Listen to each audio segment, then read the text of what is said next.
Well, what is happening, Star Wars fans? Welcome back to the channel. I am DUEL, and today we are journeying back into a galaxy far, far away. We're going to be talking about some Star Wars again, finally. For those of you who are new, we have talked about a whole lot of Star Wars on this channel. We talked about all the movies in the Skywalker saga, the prequels, the original trilogy, the sequel trilogy. If you guys haven't seen those, check those out. And then we talked about the spin-offs, Rogue One and Solo. We talked about Clone Wars. We talked about The Mandalorian. There's a whole lot of Star Wars stuff on the channel already. So if you guys haven't checked those out, go ahead and check out the stuff on my channel. I have a playlist called Star Wars Saga. But today, I'm excited to get into this. We are going to be talking about the 9-episode anime anthology series, Star Wars Visions. And I have a full house for y'all tonight. Joining with me today, I have the Cosign Nation. What's up? I have Beefalo. Boy, howdy. And we have Ruby Groovy. It's time, boys. It is time. Yeah, to talk about this. And obviously, there's going to be spoilers. Self-explanatory. We're gonna talk about every little detail about these episodes. So if you guys haven't seen it, wherever y'all been, it's on Disney Plus. Go watch them. But yeah, let us get into Star Wars Visions. Okay, so for those of you who don't know, I am an anime guy. I like me some good anime. Am I a hardcore anime fan? No.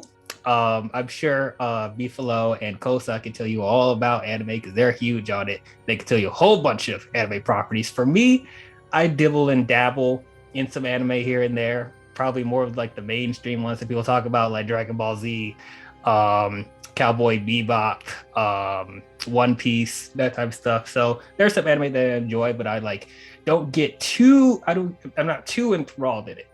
But when I heard that Star Wars is going to do anime, I was like, yes. This is really, really interesting. For a while, I've been saying that Star Wars needs to take some risk when it comes to their storytelling, and they need to get away from the main storyline of the Skywalker saga because we have done that to death already. The Skywalker saga is done, though. Even we're seeing in some of the live action shows on Disney Plus, they're still trying to be in between the timelines of the original trilogy and the prequels and stuff like that, which is still cool. You know, for the most part, the Star Wars shows have been good, but it's like for me, I just wish that we could just do something a little more risky. You know, it's something we haven't seen before as far as characters and world building and stuff like that. And I thought this would be an amazing opportunity for Star Wars to do that, doing this anime anthology series. For me, I'm a sucker for anime and anthologies in general. I love when certain properties do that. Some of my favorites is the Animatrix. They also did anime anthologies as well. I thought that was really good. I did cover that on my channel. If you guys haven't checked that out, I did already talk about the Animatrix. But I love that. And then on Netflix, it's not full on anime, but like they did a show called Love, Death, and Robots where they did anthology stuff like that. So, and I really enjoyed that as well. So I thought, hey, this will fit perfectly for Star Wars. And what really caught my attention with this specifically is that Disney Lucasfilm went to some of the biggest Japanese animation studios in the world and was like, you want to tell a Star Wars story? Go fucking nuts. Do whatever you want. Tell a Star Wars story in the way you want to make it. And I'm like, yes, they're not going to be shackled by anything timeline-wise or character-wise, continuity-wise. They're allowed to do whatever they want. And I'm like, yes, let's see what these guys do. So, sitting down and watching this thing, this will give you an instant indication of how I felt about this show overall. The first time I watched this, I actually waited till 3 o'clock in the morning when it aired on Disney Plus because I was that excited. And yeah, I literally watched it at 3 o'clock in the morning. And when it was done, I instantly replayed it 2 more times because it was that damn good. Star Wars Visions is awesome. It's fucking awesome. I love this show. Oh my gosh. The animation, the different animation styles on display in this show is fantastic. The storytelling, the world building is stuff that we have not seen in Star Wars media yet. They took risks. And it's like the characters, even though they're only given like a 18-20 minute time window when it comes to each episode, they really did the best they could to flesh out the characters they established. The action was cool. Like, this is what I want from Star Wars. This is what we need from Star Wars. Man, Visions knocked it out of the park for me. Really, really enjoyed this show. But that's how I feel. Kosa, what are your thoughts on Star Wars Visions? Well, as you know, I'm already like a big anime person. So I was already looking forward to it. And the second that I saw the name Studio Trigger on there as one of the studios that would be animating an episode, I was immediately like, all right, I need to know exactly when this comes out so I can watch it. Because Studio Trigger made Kill la Kill, which I'm in love with that animation style and just the way that lines are delivered and like the English dub of that show. And that episode they did, which I'm sure we'll talk about, just strong Kill la Kill vibes, and I loved it. But you know, overall, like there were so many different like highlights and different takes on different parts of like Star Wars mythos that both do and don't exist, which were just amazing. There were so many episodes that just, you know, deserve like whole series in themselves, especially a certain episode, which I'm sure we'll get to. But no, I mean, overall, like I loved this. I loved that it was like a new direction that it was going in. I loved like a lot of the different influences that were used in different episodes, whether that be like, you know, Japanese influences or just influences from certain anime that studio had worked on before. It was great. Overall, I loved it. All right, Beef, tell us, what did you think about Star Wars Visions?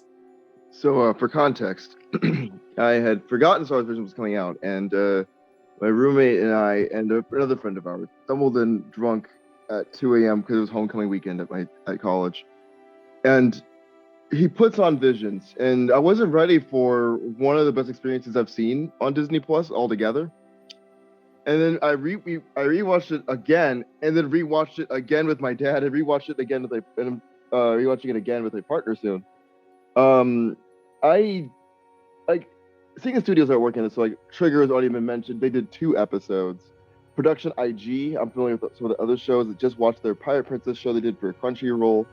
I was like, okay, these are some great studios that I've heard of, and some studios I've probably seen their works before, but don't remember offhand. Like Kamikaze Doga for the first, I think the first episode. I feel like I've seen something from them before, but I can't remember offhand.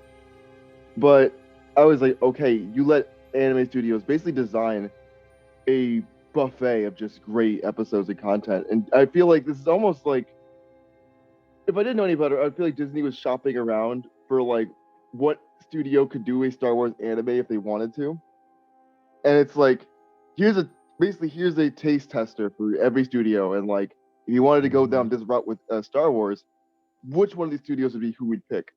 And I personally have an episode that I think I would love to see get expanded into a full series, if they ever were to do that.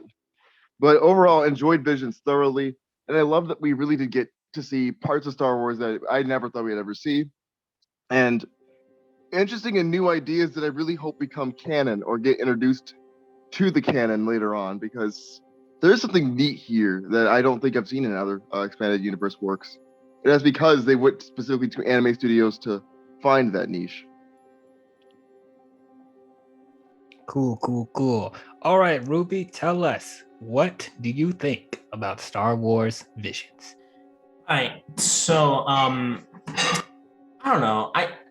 I'm not on like the huge like anime side of things. Like literally the extent to anime that I really have is like probably, if we would call it anime, Yu-Gi-Oh! And Pokemon, I guess, like to an extent, you know, because like it's more of like a children's, I don't want to say like cartoon rather, but like that's really like my extent on anime. So I have a good knowledge on like what it is and like what it entails. And like I know that there's like different animation styles. So when I heard that they were gonna do a anime version of Star Wars and that there were gonna be different stories throughout the series, I'll be honest, I was pretty interested to see where the franchise was going to take these stories. And I went to watch all of them in one day because they were fortunately very short episodes. And there were some that really caught my attention. You know, I really liked, you know, some of the stories that I know that we're going to be talking about in a little bit. But you know, there is one in particular that I'm with beef on this one, where I do hope that they get to expand that specific universe on that episode in particular. There were a few duds here and there. They weren't really my cup of tea, but I appreciated the risk that they took. And, you know, I enjoyed it. I don't want to say that it wasn't terrible or like it wasn't bad in any regard. It's just not necessarily my cup of tea, but that only means that the more I watch it, the more I'm going to get entertained by it. So that's where I'm at. Okay. All right. So we are going to go episode by episode. I'm going to break down each one. Before we begin, I got to ask you guys up front, did you guys watch the English dub or did you guys watch the Japanese? Started off watching Japanese or English, and then I think by like the 5th episode, I was like, no, switching to Japanese just because I didn't like how the 5th episode was sounding. Some episodes I would flip between the dub or the like. I've ended up seeing both for most episodes. It's like some episodes, like episode 2, for example, I was like, this song was probably written better, written or sounds better in Japanese compared to the English version of it. So I was like, okay, flip to Japanese for that one. And that's what we kept doing as we were watching it. We'd flip for certain episodes. Mm-hmm. See, I'm a wimp. I'm a wimp. I only did English. Me too. There may be a time where I end up switching over to the Japanese versions of all the episodes, but for my first viewing, it was just all English because I wanted to understand what was going on. I recommend doing that for at least episode 1 and 5, at least those two. Yeah, actually, for sure. I cut strict here. I think episode 5 was fine in both English and Japanese. I was like, this is great either way. For me, I watched the English dub as well. I'm one of those anime fans where it's like it's hard for me to really absorb what the anime is doing story-wise if I have to pay attention to subtitles. And for me, I know it's going to anger some anime fans, but when it comes to listening to the Japanese, like the voices there's only 3 voices in Japanese. There's a high-pitched Asian, there's a low-pitched Asian, and then there's a high-pitched female.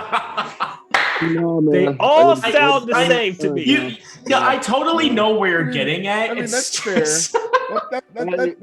That's fair. I mean, I would respectfully disagree, just because I've seen so many different like anime and have heard so many different voice actors. I mean, there's a lot of the pitches do remain the same, but I think the word I'm looking for is cadence, like the way that they like, you know, carry on their sentences, the way that like they deliver certain emotions are just different among like those actors and actresses that might fall into that same tone.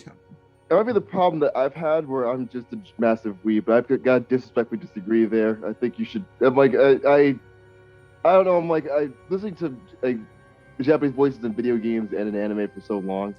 They have as wide, if not possibly a wider range of voice acting techniques that we apply to the States a lot of the time. Not to say Sorry. Not to say that subs are always better than dubs, of course, because I'm like, yeah, I prefer watch things in a dub form. But there's way more than 3 voices they apply at any given time. Yeah, I'm just being facetious. Like, it's not just those 3 voices, but it's like, I just feel like everyone has a similar cadence and like pitch when it comes to the Japanese stuff, where it's like, for me with the English stuff, they try to distinct people's voices a little bit more. Right.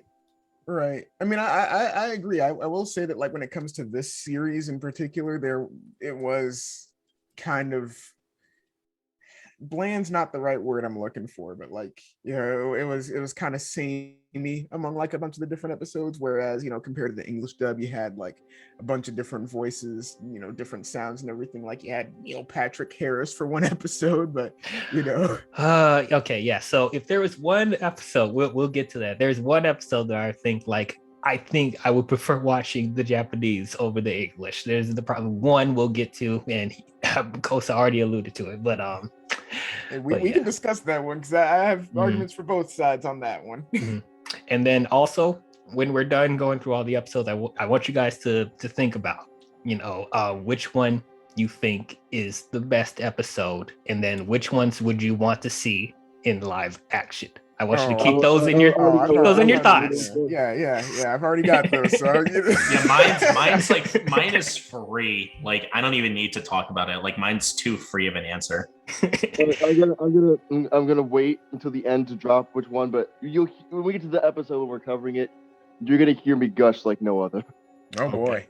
All right, so let's get into this. Episode 1. It is the duel. So, man, right off the gate, this episode set the tone, man. This episode set the tone. Man. Oh my god.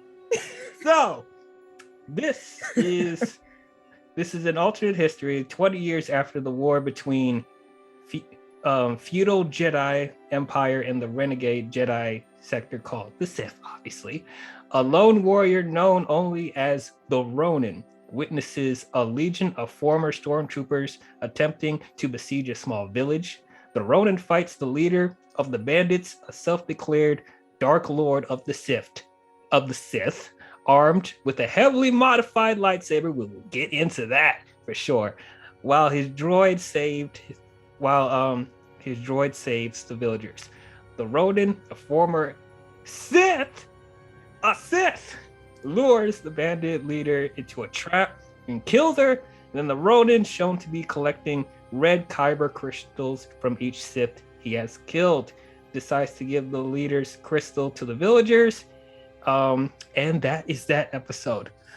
I want to start with this one, bro. I'm not going to necessarily say that I'm not going to say up front that this is the best one, but for me personally, this is my favorite. This is my personal favorite. I really like the homage to it. It pretty much feels like Seven Samurai with this episode, like from it being black and white to just the aesthetic. Like I really liked it because we've heard before that George Lucas was heavily inspired by stuff like Seven Samurai when doing Star Wars, and this episode is pretty much an amalgamation of that. Very good correction, actually. So he's inspired by Kurosawa films for sure. This episode's whole plot is a reference to the film Yojimbo by Kurosawa, specifically that one. Okay, that's why I have the anime experts to correct me. So thank you very much. But yeah, I love the black and white aesthetic. I like that this is the only episode that was black and white. I thought that was really cool. And then it's like it looks 2D, but it kind of had a 3D like enhancement on it as well, which I really liked. And it was like a paintbrush effect with the designs of the characters. I just really like that. And then as far as the story, this is stuff that I wanted to see from the movies, is that showing that not all Sith are evil. I like the twist that the Ronin, like they immediately assume that he's a Jedi because he wants to defend the village and stuff like that. But when he pulls out a red lightsaber, I was like, oh, wait a minute. Wait a damn second. Yes. Oh my gosh. Like, it's so great. There's so many great shots of this, but it's like, I liked that they play with your expectations, being like, yes, a Sith is fighting another Sith and defending an innocent village. I thought that was absolutely great. I liked how quiet the Ronin was. Like, he didn't say a lot, but when he did, he meant business. I liked that there was one little part where his droid, the droid has a straw hat. The droid had the straw hat. Man, that is some Samurai Jack stuff right there. Like, man, they're going out there. And then the chief of the village is a little kid. Like that was, oh my gosh. That man, it's just so great. But during the series. Oh my god. I liked that when his droid got damaged, he was like, I want you to fix my droid when the teapot bubbles or whatever. Dude. And while that's happening, he goes off and fights the female Sith. Okay, let's talk about this female Sith. First of all, it's a black sister with a big old white afro.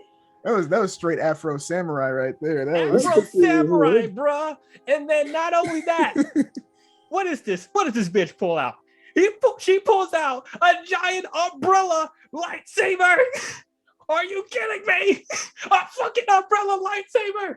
It freaking spins around when the villagers, defenders, or whatever are shooting at him. The freaking helicopter spins around with red lightsabers all over. It just spins like a freaking helicopter and deflects all the blasters. I'm like, what the shit is this? Man, no. When she did that Bosk lookalike dirty. Well, literally, she came in. This is when I knew that this was again. I was like, okay, this episode's already amazing. Like I just already wonderful. And then here comes the Sith, which is one of the coolest designs I've ever even seen for a Sith, with an umbrella saber, which is the most logical choice.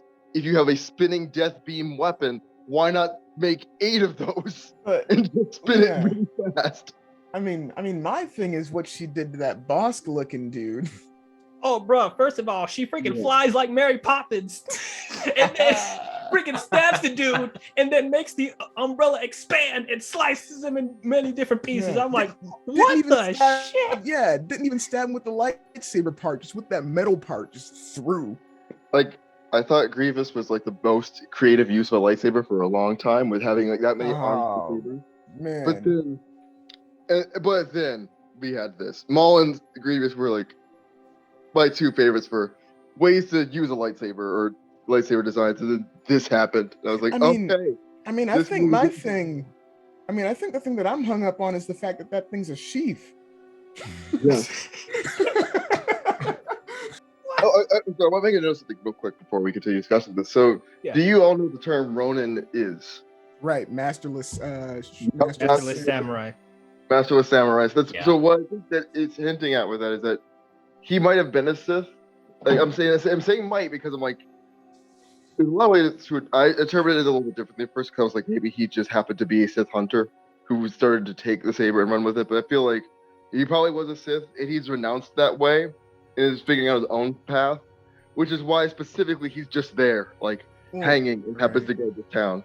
Right. See, I mean, kind of going on that, I kind of feel like I interpreted it as he was just a general like force user. Maybe he had a master at one point. Maybe he was training to be a Jedi, and then maybe a Sith came along and like killed his master.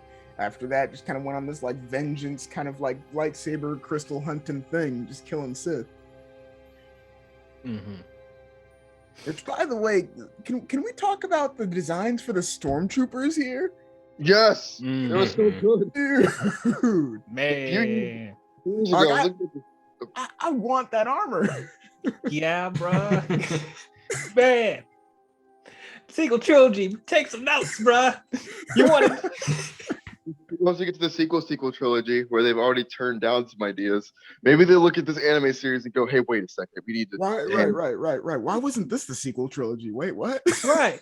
It's like, is there stuff that's like on par with Rogue One and Mandalorian as far as stormtrooper designs that didn't look cool? I'm like, man, bruh.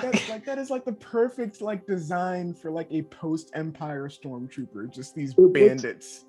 What's interesting too, I gotta say, is that like, so as I was watching this with my dad, he actually didn't like this episode because he was like, "This doesn't feel like Star Wars. It feels like something else." And I was like, "No, this feels like Star Wars and something else for me." Right. That's what made one win. I was like, gonna say like it doesn't feel like Star Wars, but that's kind of the point. Right. I mean, the whole point of Visions is that it's like these unique takes on Star Wars, on things that could happen in the galaxy or might not have happened, or you know. I sympathize with him though a little bit because of the fact that like when you're, I don't think he's into anime as much, Like he'll watch some anime with me sometimes when we get the chance, but like that's not his jive, or that's not his thing. And I could see being repelled by this, like first episode, even if this is amazing. But like his argument that this could be its own show, its own universe. I'm like, I know that's great, right? It has a Star Wars name and feels to me it felt very Star Wars. Force powers, I mean, yeah. all the stuff, the Saberella. I'm like, this feels very Star Wars to me still. I mean, the way I to top it off is also very, very cool. It looks amazing. Yeah, I mean, the way I interpreted it, which like, you know, especially like with episodes like this, where it was like, you know, something that's kind of like self-contained, I kind of figured like, okay, this is something that could have happened like, you know, at the time of like Mandalorian, like the Empire is pretty much defunct. You might have an Inquisitor that's like leading a rogue band of stormtroopers, like terrorizing a village or something, and then this like, you know, Force user just comes along and just like, nah, that's not happening. Going back to the female Sith real quick, because not only does she have the umbrella lightsaber, but she can also just pull out a regular lightsaber out of the helicopter one, and it's just like, does the energy transfer from the regular lightsaber into the helicopter one? It's like, is that how that works? Yeah, I think that thing's a refractor, man, which is like why I love that thing even more, is that like there's probably like a series of like mirrors in there that like it's implying that the lightsaber is always on. Like the fact these guys have sheaths like imply that the lightsabers are just always on. So that thing's just a like reflector, refractor or whatever for like that to just send that blade out into, and that's so cool. It's such a cool idea. So I'm just like, it had the energy of like, because this episode in particular with the katana grip lightsabers, I decided to call them saber tanas, because that's the function. I'm like the saber tana inside of the umbrella sheath. I was like, this is the it's a refractor. You're right. It probably is just a bunch of mirrors or like small crystal, kyber crystal, big mirrors in there, just shooting out in those directions. And it was interesting to see her take that thing off too for like a duel. She's like, I'm like that, because it's not really a great dueling weapon per se. Because I'm like, it seems a little unwieldy if you were trying to do straight up combat with somebody. Yeah, and it's implied unsheath that. Yeah, and it's implied that that's probably like made out of like Beskar or something that can withstand that lightsaber blade, which is really cool. I'm really glad that they like went back to the sheath design, by the way, because we haven't really seen anything like that in like official Star Wars stuff since Ram Koda, which is like, you know. Yeah. If Lucasfilm isn't doing and Disney isn't doing it already, make all the toys. I will buy them. I will buy that umbrella lightsaber. I don't even have any Black Series figures, but if they did like Black Series figures for like episodes like 1 and 5 and like maybe 7, that would that's a wrap. Or the katana saber, I will buy that as well. If they make a Black Series umbrella lightsaber, that thing's gonna cost like $10,000. Yeah, it'll be like Elite Force effects with like several detachable blades. Shoot, man, where's my priorities? Buy a house, go to Disney World, buy this damn umbrella lightsaber, buy a car. You know they'd sell that at Disney World. It would be like, for sure. Yeah. You could build a lightsaber at Disney World, and they'll be like, I want to build the umbrella saber. That's gonna cost you at least $1,000 in a gold, like a fast pass, buddy. Hey kid, you got 5K? Yeah, that'd be the most expensive lightsaber ever made.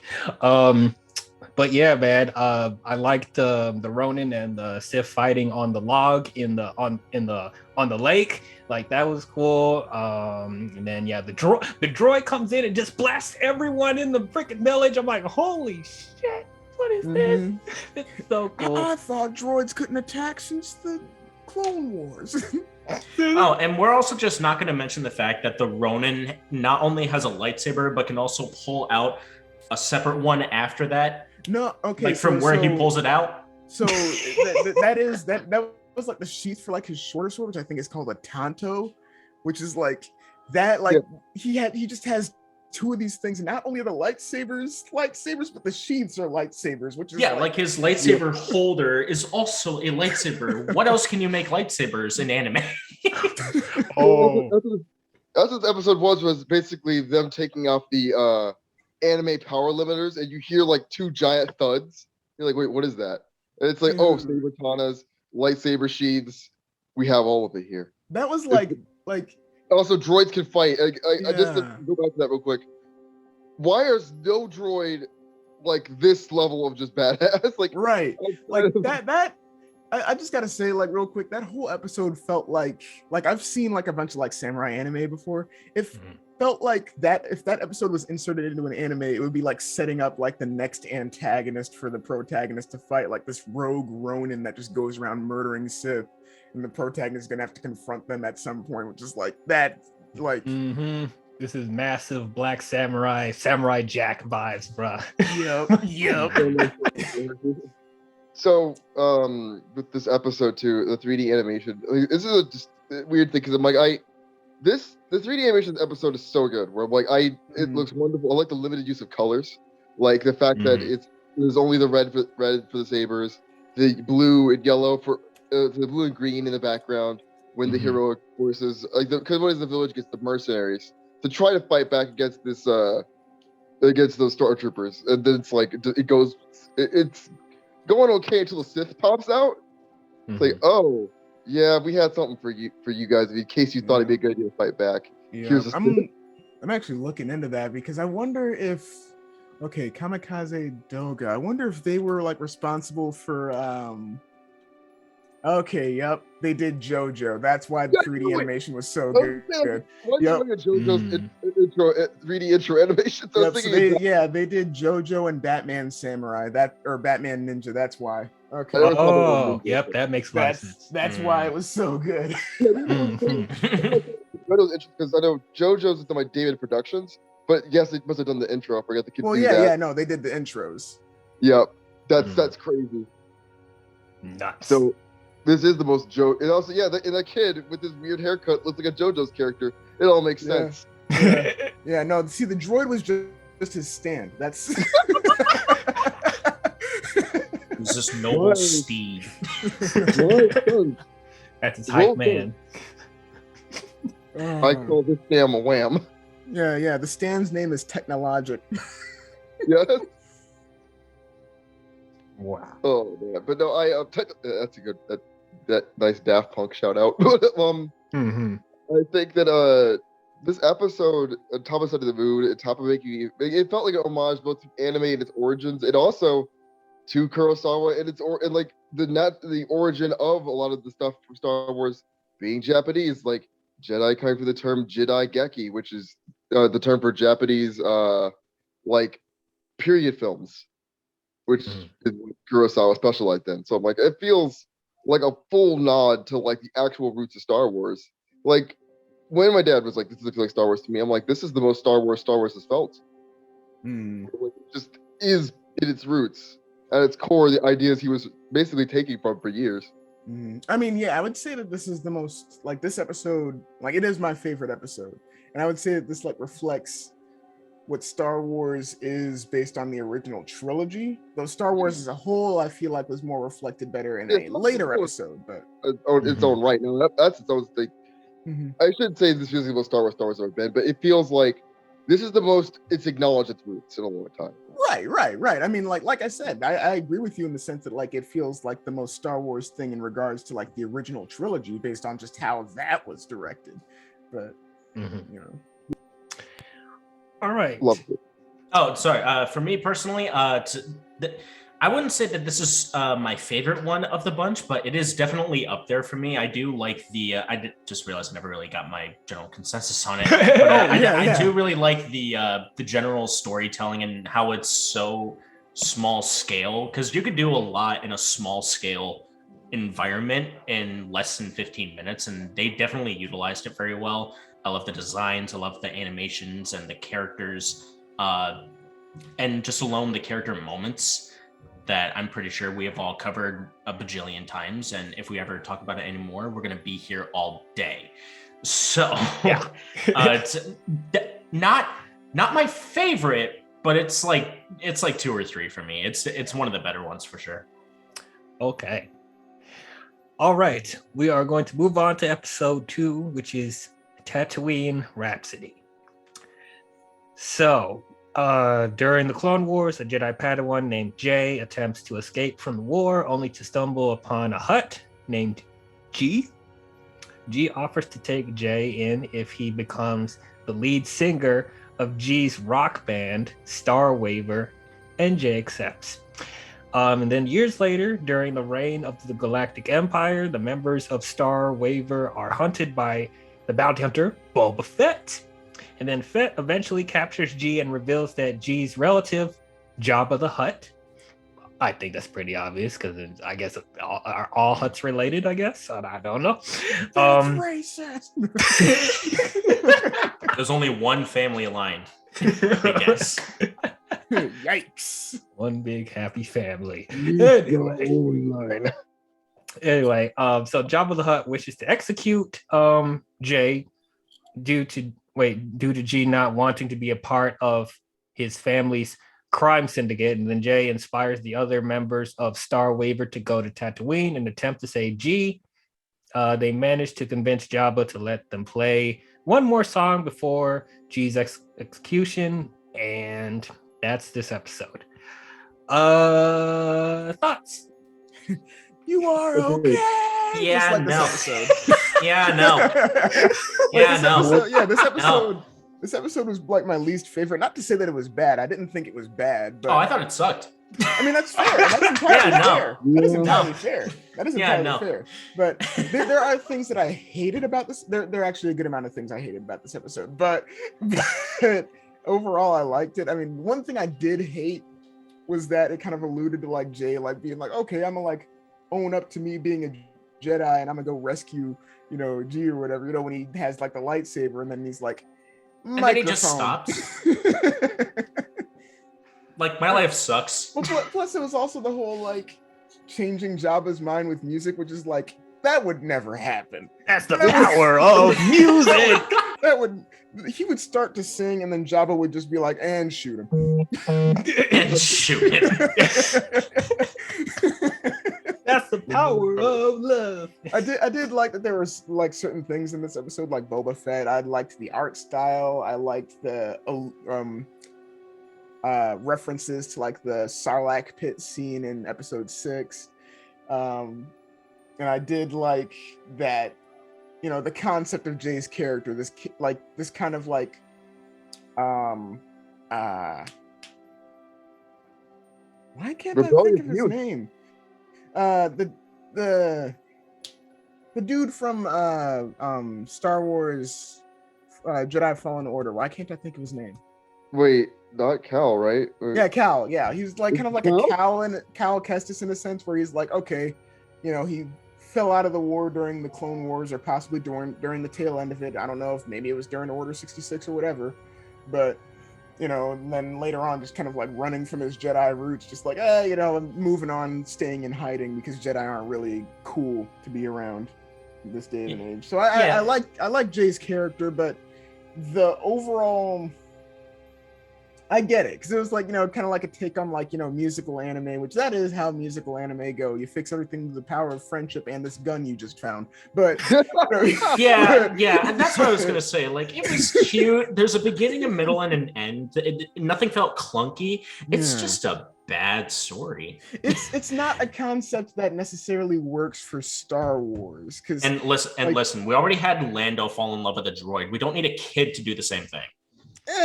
I figure that's because that kind of stuff happens in the Star Wars universe, anyways. They should not. It should not be. It doesn't make sense. Look. You look at how people react to like Five Nights at Freddy's now, man. If you made sentient AI, people are gonna want to do that. Okay, listen. No, this is not Overwatch. Human, machine. We are all one within the iris. Alita Battle Angel, motherfuckers. I mean, we do not need this. Yeah, I mean, like overall, I liked the. There are music anime that I like. I like the concept. I like the characters, but I don't feel like it necessarily works for Star Wars, which is why it's my least favorite episode of the bunch. But that's my thoughts. So, if I may interject here for myself, in my opinion about this, I don't watch music anime. Not explicitly at least. I don't think I've ever really sat down and like something like K-On! I think, which is one of those. I haven't seen that. I just haven't. But what this episode reminded me of a lot was the premise of a lot of those 80s films where it's like, you can't be in the band, Jimmy. I'm gonna prove it. I'm gonna show you that I can do anything. Joy's band moves like the sullen parent's heart by showing that he is got talent, whatever. Like, it's those tropes that are familiar to both mediums. Yeah. And so I was like, okay, watch this episode. I felt like this episode is my least favorite, but like one of my least favorites out of the whole set. Where I was like, ugh, I don't like this idea can work in Star Wars. I mean, have you not had questions about the Cantina band? With the lore on the Star Wars version of jazz being called Jizz. Why is it called Jizz? I have so many questions. I'm okay with the music episode existing at all. I just wish it wasn't this. I just didn't care. I also, for that song, put it in Japanese. The only and that it doesn't even necessarily save the song. It just becomes closer to a bit of a. It just sounds better in my opinion, because I'm like, that's the style of song they were going for. Yeah. So okay. But it feels weird that conventional rock music as well in Star Wars, because it's like the one genre that hasn't made it over really. Yeah. Like, I can't imagine there being a Star Wars equivalent of AC/DC, so why is this a thing? Yeah, it's Space School of Rock. Yes. I'm just like, I'm like, it would have been funny if the kid busted out one of those like weird oboe looking instruments and started playing the right. I'd buy that a little bit quicker. Of like, it's music we've heard before. But yeah, I like the premise of like there's a band that shouldn't really be around, or like, and this G is tied to Jabba, so Jabba's like, you didn't continue our family's traditions of being a slimy asshole, so I'm gonna have to have you killed. Sorry. I think I like the idea of like, if you're a Hutt, you're either a bad guy or not. I'm dragging you in here. So I like that, because it does feel like Hutt would do that, and I like that he's playing in that stadium. It felt very Phantom Menace-y there. Yeah, the pod race stadium. Yeah, I was like, is Obi-Wan in the stands just watching? Like, yeah, good music. Also, yeah, there were no pod racing. Yeah, I was lied to. We thought it was going to be pod racing from the trailer. Right. Yeah, I was lied to. Everyone for that. thought that it was going to be like something like, oh, this took place like shortly after or before Phantom Menace, because pod racing's a thing. But pod racing would have been really cool. But then nope, because Boba Fett's already has his armor. I'm like, I also appreciate seeing some of the more Star Wars-y. What's interesting is like seeing the characters from Star Wars being rendered in this art style, where I'm like, I don't know that alien's name, the one that's like pale and has like the long tentacles off its head. Oh, I think his name is Boss Nass, right? I saw him in his episode. I was like, oh my god, he looks cute here. Adorable. Yeah. Well, they all did, like Boba Fett, like just. Yeah. It was like all look like many people. Like, you guys remember Gundam SD when they made everyone little people? Yeah. It made me think of Ponyo. Yeah. Ponyo. I mean, they still look like regular sized people though, but yeah. I mean, the kids in Ponyo. The kids. I know what you're trying to say though. They're very cute. They're very cutesy with their proportions. They don't look like realistic. They look more like hyper expression, adorable. It's a very anime aesthetic. Like, this is more anime than normal. But but what I'm trying to specifically say is, it's just very cute looking, and it's a cute quote unquote episode. But I just didn't like it. I don't engage with this. My brain turned to static. Yep. So this is my least favorite as well. I think we all could agree. This is our least favorite one. It wasn't even a competition. It's like they made it easy for us. Yeah. Hey. Like, that's not fair. At least they didn't start with this episode. Oh yeah. Stop handicapping. If they started with this episode, I'm like, nope, I'm not watching it anymore. Oh yeah, I would turn this off instant. Like, this is what you gonna start us with? This is the tone we're setting? Oh god. Plus was like, we're gonna do the best. We're gonna do one of the best up front. We're gonna do one of the worst up front. We're gonna put them right side by side, so you know what you're getting into.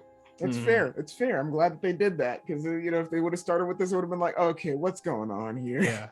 Well, I did like how they ordered these episodes. Like they mixed in between the badass ones and the cutesy ones, so it's like it didn't feel like a lopsided. So it's like we give you a couple of badass ones, and then okay, here's a cutesy one, and then here comes a really weird one, and then back to the badass ones, and then oh, there's a cute one. So I liked how they balanced it, at least if we had to sit through this stuff. But yeah, so I liked the setup of this because, as I said, like Jay being a former Jedi Padawan, and then he's going off to, join this band. I thought, okay, that's really interesting. That's, once again, it's a different dynamic we haven't seen in Star Wars bands. I mean, because we've seen bands in Star Wars, but like, yeah, it is kind of weird that there's some rock in Star Wars now. So I was like, okay, that's interesting. But I was fine with it, honestly. I mean, like, yeah, it was a good change of pace as opposed to just big orchestras, even though that's what Star Wars was kind of known for. But I will say the only thing that is a little surprising is the fact that the Empire allows rock to still exist. I mean, why wouldn't they? It doesn't hurt anybody. They're a little fascist, just mean they don't like rock music. Yeah. I mean, like Palpatine just strikes me as the kind of guy that would be like, rock music is outlawed. Palpatine is like, no, listen, I like classical only. Right. I listen to, in Star Wars universe, I listen to jizz. Right. You will all listen to jizz and Beethoven. Yes, Palpatine seems to be someone that listens to metal and rock, along with Beethoven and right. Yeah, got Palpatine sitting in this chair just going. Where do you think he got his choir from in Rise of Skywalker? That's why he always wears black. He's just goth. That's all. Yeah. Did you see Palpatine's gross fingers? Of course he's goth. He's metal as fuck, man. But I mean, I was fine with the whole band stuff, and it's interesting that a Hutt, like a good Hutt, because we normally see like Hutts are being evil, between Jabba and Zero the Hutt. So it's nice to see a different yeah, I'm sorry. I brought that up. But it's nice to see a different dynamic with the Hutts. Like there's some that are good. My problem is I didn't like that this episode is solved by the power of music and friendship. That I felt blue balls, especially the fact because they set up in the beginning that Jay is a former Jedi Padawan, and it made it seem like when they were about to perform at the pod race thing that there was going to be a fight. There was going to be a battle. Like I thought one of his instruments is going to be a lightsaber, and he's going to just be hacking people left and right and whatever. And Boba Fett probably will come in and fight, but no, they just literally like, nope, it's the power of songs, and just one last song before G dies. Right. Like what? They get sponsored. Oh, you get to keep your sanity. That's literally how you end this? Like, yeah. I forgot they ended it with them getting sponsored by Jabba. What? What? So G's still gonna die, but at least you got sponsored, right? Well, no. Like G was like spared from like his execution so long as they accepted the sponsorship from Jabba's family, which is like okay, that's great. That's the power of friendship. Yeah. I guess instead of killing you, we're gonna give you money. Right. We're gonna pay you to play music. The second that you make like a horrible song, though, you're all getting executed. You're all done. Yeah, if you suck. I'm imagining Jabba being like, no, listen, we give them a contract, right? And then we kill them, but the album will sell Gorillions because of the fact that they're dead. It's a posthumous album. Right. See, the story that they don't show you is that about a year later, the space equivalent of Tenacious D showed up and just absolutely upstaged them. That'd be hilarious. Wow. And then can we talk about, since I haven't seen actually I did go and watch the Japanese after this because like I'm sorry, can we talk about Joseph Gordon-Levitt singing? Just no. Just no. No, can we just skip that? Yeah, like the second that they started singing, that is the one thing, because I've watched music anime, that's the one thing I dread is an English dub of a music anime, because they have to struggle to get the English translation of the lyrics to fit. And it's like when they sing, you can tell that it was meant to be sung in Japanese, but it would be be awkward if they just suddenly switched to Japanese mid-episode.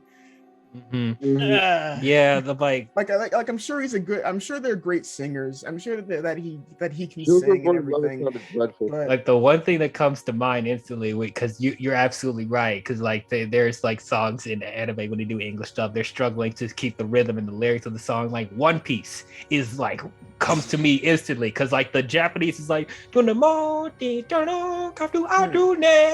the English stuff is like come along, sing along, all your hopes and dreams. Yeah. I'm like, oh yeah, my that doesn't exist. Only Gum Gum Rap exists, and that is all I'll accept. That's the true answer right there. Ya yo, that's all. Oh no, not yo, no, that was awful. yo, okay. dreaming, give me that new thing. Like, oh my We can have a god, debate about that one later. Jesus. But yeah, so this is one of the few episodes in this where I prefer to watch the Japanese over the English. Like Joseph Gordon-Levitt and everyone else, they were trying, but it's like they just felt out of place, especially Joseph Gordon-Levitt when he started singing, and I'm like, no. I don't even know if I want to look it up later if that was actually him singing, because if that was, he shouldn't do that again, even in English. Like even if it's an English song, I'd rather him not. Nope, don't cast him in a musical. I would rather. I mean, I don't know why you would go anywhere to get a celebrity like that for this episode in particular, even. Right. I mean, like I said, I'm sure he could sing, but it's just the struggle I was thinking maybe. I guess this screaming type of song too is just not his genre. Like, right. I mean that knows the I'm fact to that because there are some songs that do get translated to English and survive perfectly fine. right. Like right. for a small project, there's Caitlin Myers, and she's been transcribing those Japanese city pop songs into English, and she does a great job. But of course, it's not as good as the originals. But you could do it. You make it work. Right. You'd be really creative, but you could make a Japanese song work in English. The problem is that this didn't do that. Yeah, no, there are anime that are able to do that. Like, one of my favorite examples is Melancholy of Haruhi Suzumiya. They were able to do that. Ooh, yeah, I forgot about that. Yeah, Now God Knows is a classic. It slinks deep into my chair. I forgot. Yeah, that is another great example of that. But any closing thoughts before we move on? I watched it once, and I'm fine with never watching that episode again. Same. Yeah. Don't let Joseph Gordon-Levitt ever talk to Lin-Manuel Miranda. Never. I mean, at least he's better than Ryan Gosling. La La Land. No. True. God. Okay, yeah, I take it back. You can talk to him as long as you want. I repressed. You have all the experience. Go ahead. I repressed that memory. Wait, we gotta move on. We gotta move on to the next episode. Okay. All right. So moving on to episode 3, the twins. Let's go. Wow. Let's go. In the aftermath of the Empire's defeat, the remnants of the Imperial military begin the construction of 2 conjoined Star Destroyers. Let me say that again. 2 conjoined Star Destroyers that house a large super laser capable of destroying planets. I mean, we've seen it before. We've seen planet destroying stuff before, but like, bruh. Using Sith alchemy, they are also able to create 2 force-sensitive biological twins named Kare and Am. Hope I pronounced it correctly. I forgot how they pronounced it in the anime. No, you're right. You're right. Kare okay, cool. Yeah. Who they then train in the dark side of the Force. The twins eventually become the leaders of the Remnant and plan to use their super weapon to destroy the New Republic. However, Kare goes rogue on the day the weapon is supposed to be fired due to him having a vision of the future involving his sister's death. And he also steals a large kyber crystal that powers the super weapon. And then Am confronts Kare outside of the Star Destroyer. So they're in outer space, and they duel on top of the Star Destroyer in space. During the battle, the crystal is split in half, and Am uses a piece to power a metal exoskeleton. Using his X-Wing and the power of hyperspace, Kare is able to destroy aims silver of the crystal and the super laser, and then crash lands on Tatooine and vows to rescue his sister from the dark side. Oh boy, it's a lot to unpack with this one, guys. Who wants to start? Look, it was just this was the Studio Trigger episode, so Kill la Kill. I expected this kind of like level of just ridiculousness in terms of like just overall just prompt, and then this is the one episode that I will say. Well, actually, no, this in episode 1 are like the one episodes that I will say that I actually really like watching in both English and Japanese, just because they managed to have both casts deliver the lines, and as well as like, you know, the animation to match, you know, just like Kill la Kill. It just felt like a sci-fi space continuation of Kill la Kill, and I loved it. Was totally along for the ride and all the ridiculousness, and was willing to just toss all logic and established rules of Star Wars out the window for it. So I was this anime. The first thing I saw Kare and Am, and I was like, okay, why did you just take the designs from Promare? Like Studio Trigger was like, we had to reuse this design from Leo from the film.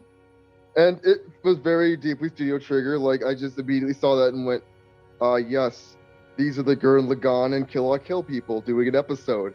This feels very it was so it was so on point for them, with all the humorous cutaway gags, the very over-the-top delivery of all the lines, style.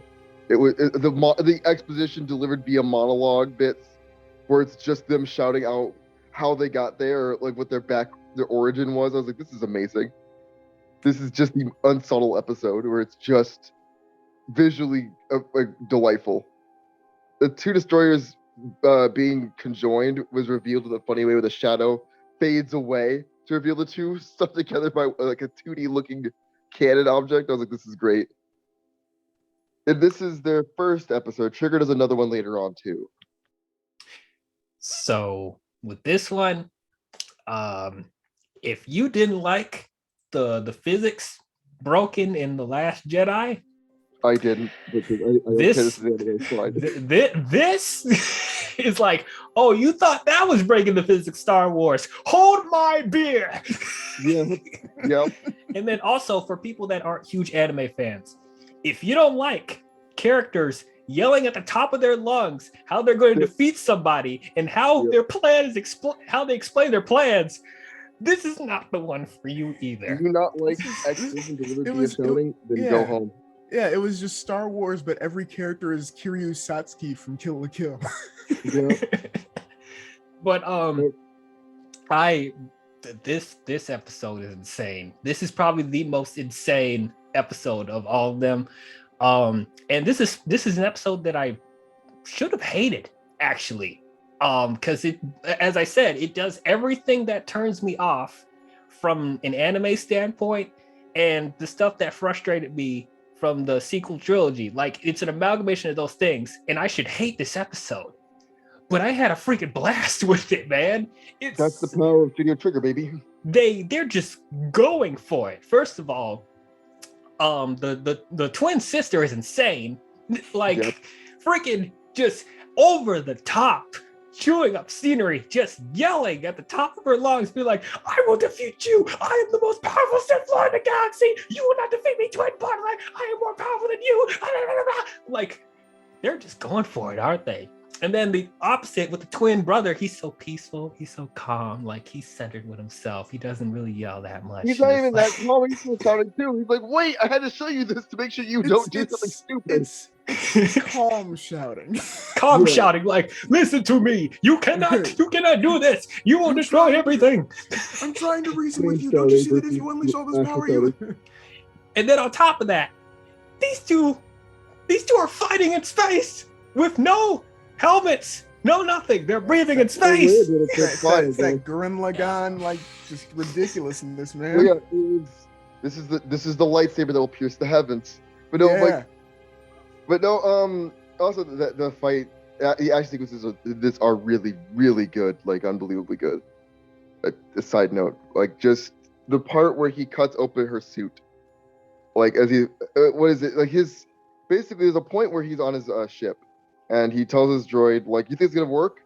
and the droid I think goes into light speed or like goes into hyperdrive, and it in a scene that mirrors that light speed crash from The Last Jedi. Mhm. He flies by with his saber and cuts the gem that powers her suit, Right. and is like going to kill her if it like goes off. And then she flies has through it. mechanical arms in the back with a whole bunch of Also, lightsabers. Oh, yeah, just straight Whoa. General Grievous with it. Yeah. Like She what? was doing lightsaber Belmont shit, and that was so cool. Right. She was like just straight up, just like Star Wars Doc Ock. Just Yep. But I forgot about that. That was so cool. I was like, saber whips are galaxy brained ideas. And then Yeah. Kari with his lightsaber, it can freaking grow to the size of the Star Destroyer. And he just splits it in half using the light speed of the ship. He's riding on top of the ship using light speed, and then makes the lightsaber grow to the size of the Star Destroyer and just cuts the bitch in half. Just cuts it in half. like people have said, it is the lightsaber that will pierce the heavens. Holy shit! Rogue, Yeah, Rogue, fight the power.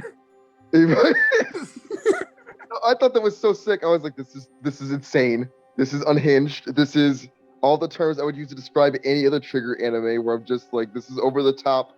This is over the top. Scenery is being chewed and spit out. There is ham everywhere. It's just insane. But that's why I like what Triggers, they don't care. They're like, we're telling a story. They're like, you're watching our episode. You're gonna just sit there. You're gonna watch it. We're gonna do it how we want. It's aggressive in your face. It doesn't care. I like it. Mm-hmm. Even, Ruby, you're quiet. Right. Ruby, you are quiet. Yeah, I'm listening to this. Like I'm just going back to like when I first watched the episode, and after I watched it, I'm like, okay, I'm not ready to talk about this episode. I'm just not ready to talk about it. It was a lot to take in. It was a lot.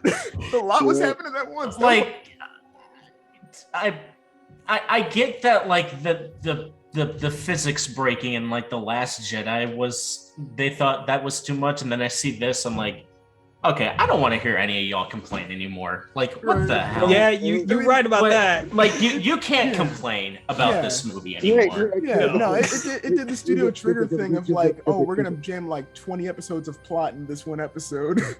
Guess what? This episode's not canon, so I can complain still. Sorry. I'm sorry, it's on Disney Plus, so technically you could say it's canon. It was commissioned by Disney. Yeah, it was commissioned by Disney, so I mean, commissioned like, by. And technically, they told Ryan Johnson to do whatever the fuck he wanted as well. So true. Right? Was Ryan Johnson a Kill la Kill fan? I think he was.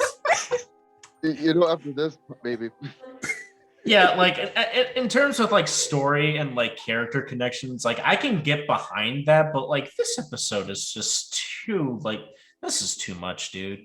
It's like I said, like I'm not ready to talk about this episode. I will say this episode is what people stereotypically believe anime to be. And that's either you love it, and I can see all of it. Yeah. But like even if it's still anime, where are their helmets? I don't care if it's an element. Where are their helmets? I can actually answer that. I can actually answer that. They're holding their breaths for a really, really long time. Their helmets are the friends that they made along the way.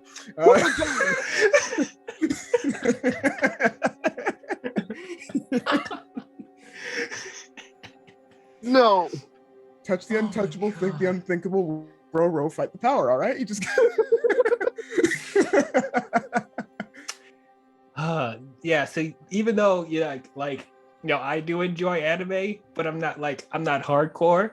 Like this is the stuff right here where I feel like this is why anime is not going to be as mainstream as people want it to be, because of stuff like this.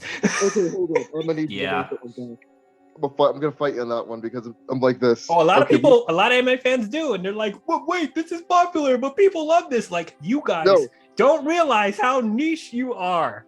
You have no idea. If I walked down the street and said, hey, do you guys watch JoJo's Bizarre Adventure? I'd be like, what's JoJo's Bizarre Adventure? Or, yes, I've heard of it. I just don't watch it. It's too weird. Like, I'm telling you. There are some anime that are, again, anime is like any genre of any media, has so many different varieties of, like, again, there's so many genres within that, like, media that, like, and there's something for everybody. So that's why I'm like, anime will be more mainstream because people will find shows that they do like that aren't absurd. Like some people do like Trigger. I know people who are rightly justified in hating a lot of Trigger shows. Like people, I bet I watched Promare with people that enjoyed it, but I was talking to my friend about Promare who thought it was the most miserable thing he'd ever seen in theaters. I was I understand. I mean, that's the thing with like Visions as a whole. It's like, you know, like Dwayne said earlier, it's like a, you know, it's like a sample platter of like different, you know, anime styles and like different like genres. So it's like I've seen people, you know, friends of mine that have like watched this series and they're like, man, I wasn't really into anime, but this particular episode I really liked. And I was like, oh really? Well, here's something that studio made. That's what makes this great is that you could show anybody any one of these and you'll find something because it's everyone covers the genre. And as much as my dad, this is the episode he liked. I was shocked. I was like, "This is the episode you liked." Right? Wait, he said the Ronin one. What didn't feel like Star Wars, but he was like, "Oh, I like this one." Wow. my brain split in half. I was like, "Wait, what? You have this? It's Star Wars." Now this is Now this is what I call pod racing. Now this is pod racing. Yeah, I think I lost a brain cell after listening to that. But I can see why he felt that way though. As I watched it, like myself, I was like, you know, this is more clearly using. There's not a lot because the thing is, Ronin episode has a lot more Japanese visual, like visual references, where it's like the saber katana and stuff. This looks like Star Wars just done in the anime style, and so I got where he was coming from. If some of these episodes are a bit better or better about blending in that anime influence into the Star Wars stuff, this feels like they just took Star Wars and put the Trigger filter over it, which is cool. That first episode feels like you're taking from his perspective, I imagine. The first episode feels like you've taken this Japanese stuff and you've made that and you called that Star Wars. It's like the inverse of each other. So I could see where one person would hate that episode, even though that feels more Star Warsy in terms of like some of the atmospheric things, but like this one more because it just looks like Star Wars visually, just with the anime art style. So, I can see the indicators mattering to people, and I think that the tone of this episode to me feels way more alien to Star Wars. Like even with all the monologues and stuff that Star Wars does, and some of them do reach this level of absurdity. And I think of the Rise of Skywalker with it's how Palpatine returned is a very Studio Trigger type of moment where like, yeah, the villain's just back. Like when I call that film very anime, I was thinking of stuff like this, where it's just insane, absurd. Palpatine summons 80 Star Destroyers from nowhere. Right. This episode has that vibe to me. Right. I mean, yeah, no, I entirely agree with you. Like even like when Palpatine's sitting there, like, you will defeat me, and my essence will go into you, and then I'll continue to live on, and then that is so anime. Whenever I say the term "that's so anime," I'm pointing to this. This is the exact image. Right. That's what I like the episode is. I'm like, this is the essence. I think that energy of just manic, excited ideals, and people are being very loud and very aggressive, but it's fun and it's enjoyable, and there's no reason to pretend it's something bigger than it is, which is why I liked it. This episode wanted to tell a cool story, and guess what? I am interested in Kari's like deeper stories. Right. I would love to see more. Right. Same. Yeah, I was about to ask because this left it open ended. Would you guys want to see a part 2 if they continue doing Visions? Want to see part 2 of this? Absolutely. If they do like a season 2 of Visions like this and a few other episodes, like even episode 1, I would love to see like a continuation of that, you know? Like it's what it is. I think that for the common theme of every episode that I like is that I'll always want to see more of it. That's what I think is good. Yeah, that's actually something that I was actually interested in. Like if Star Wars Visions ever has like a season 2, then there are some storylines that we would like to see extended. I mean, there is another episode like later on in the series that I would like to consider as like, something that we could potentially see as like a part 2. But then you see something like Tatooine Rhapsody and you're like, no, I don't want to see this again. Yeah, no more of that, please. Right. This concluded. Let's never talk about this again. Yeah, we're good. Yep, that's it. But all right. So we're gonna move on if everyone's good. Mm-hmm. All right. So episode 4 is The Village Bride. So years after the Great Jedi Purge, a fallen Jedi named F, yep, that's her name, F, is drawn to a remote planet by an explorer named Valko. Valko explains that bandit raiders have reprogrammed old separatist battle droids and are holding a village hostage. The village chief's daughter, Haru, and her fiance, Asu, intend to surrender to the bandits as collateral the following morning, while Haru's sister, Saku, wants to fight the bandits. Then the next morning, the bandits reveal they have captured Saku and attempt to execute her, but F and Valko intervene and kill all the bandits. All right, what do you guys think about this one? I liked it. I liked the overall story and everything that they were trying to tell, like how you kind of had like these these two as like kind of just outsiders to, well, relative outsiders to what was happening with the village. Mm-hmm. You know, more or less spectating everything. No, I mean, I liked it. I don't really have too much to say about this episode. Like the music was great. The overall animation was great. I don't remember what studio animated this, but I would love to see more of what they do. I'll have to actually look into that. But Kinema Citrus. Okay, Kinema. Have they done I anything? don't think I've heard of them offhand, but maybe they've done something I've seen. Kinema Citrus. What have they done?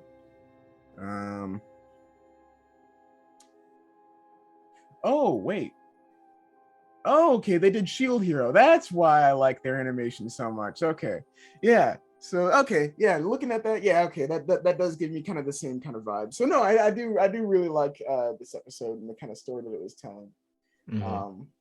I did like the villain. He definitely struck me as more of like what you would associate with like the stereotypical like anime like boss dude. You know, he's sitting there like, I'm gonna take over this village, and you know, there's no exceptions. You know, if someone resists me, I'm gonna have to kill whoever resists. And the voice that they used for him in Japanese was like the stereotypical like just boss, like thug kind of boss thing, and I liked that too. Can't. That's probably the voice actor Norio Wakamoto. I don't remember. Really? I'll have to look at that. I don't remember this episode, but usually the iconic Japanese bad guy voice is Norio Wakamoto. Mm-hmm. That would make sense. Let me see. Cast. I don't think I watched one in Japanese. In fact, I don't remember this episode at all. So I'm actually gonna have to. I'm trying to. I think I remember it was okay, but I think it was just one of those episodes that slipped through the cracks of my brain. Does it stick out? It doesn't look like it was him. No. Okay, but, so I was just guessing. I was like, okay, maybe. No, yeah. Yeah. But no, yeah, no. I mean, I didn't really remember this episode too much either. I had to go back and rewatch it closer to when we were doing this. But no, it was great. I liked it. Yeah, I thought it was pretty good. Yeah, this one is not as memorable as others, but I didn't think it was bad at all. There was definitely some interesting concepts in this episode. I personally wish that they went a little bit more into the village stuff, because it felt like that was thrown in, especially the stuff with the village chief's daughter and fiance. Like, they were doing a whole bunch of ritual stuff. Did they get married? I don't know. Did they do a marriage? I'm not sure. But yeah, I wish they went into that a little bit more. I did kind of think that the Haru's sister Saki, the stuff with her wanting to fight against the bandits, I thought that was interesting, but they get captured so quickly. But yeah, it didn't really like start to get going until F pulled out a lightsaber, to be quite honest. I did like as you guys said earlier, I did like the leader of the bandits. He was like really menacing, and like I watched the English dub and I liked the voice that they had there. It was very maniacal voice and stuff like that. And he did look like a stereotypical anime villain, but it definitely worked for this episode. F I thought was pretty cool. She the silent warrior. She reminded me a lot of like if Raven from Teen Titans was a Jedi. That's what she felt like. She even had purple hair, like Raven. I like that her face was covered as well because it was covering a scar as well. That was pretty badass. I like her whole outfit, and she's fighting Jedi in high heels. Badass, just freaking badass in high heels. Then she pulls out a yellow lightsaber. I love me some yellow lightsabers, bruh. I want more yellow lightsabers. Yeah, the mask was pretty cool. You know, we need more characters to social distance. Anyway. Yep. Gotta stay safe. Gotta stay safe. Oh man, can we talk about the fact that Valko wore a bomb on his head that whole episode? Yep. I was waiting for when that was gonna come into play, and like it was so badass how he did it. Yeah, it's just really cool that they had him be involved as well. But yeah, man, you're not too much to say about this episode. I feel like it's trying to be a little bit more of an atmospheric type of episode, which I think is cool. And I think F is really interesting.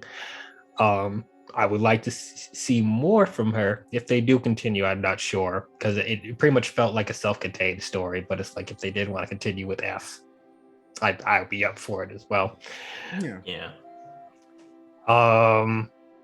But yeah, I guess that's it. Anything else? I was gonna say, like, there's not really much to go over with this episode because I felt like my personal take coming out of this episode was like there were a few like atmospheric plots going on, but they only really focused in on one, which is where they got into all of the characters, which were cool, but it kind of makes all of those other plot points just sort of like left out, I guess, because we really didn't get into everything until we got to like the wedding portion of the episode, where the sister was sort of wanting to fight back against the odds, because like the way that it was supposed to play out was like after the wedding the two lovers were supposed to be like taken away or something, because so it kind of played off as if they did get married, but you know, in those moments, that's where the episode really started to take in. Everything else before that was sort of just like, yeah, it's here. Yeah, so it's like, here. You know, again, yeah, I'm sort of in the same boat. Not really much to say about it. It's not bad, but like, it's there could have been a better way to like connect everything in that episode. Because like it's gorgeous to look at. Oh, it's gorgeous. It's probably one of the more gorgeous episodes, like atmospheric wise, to look at.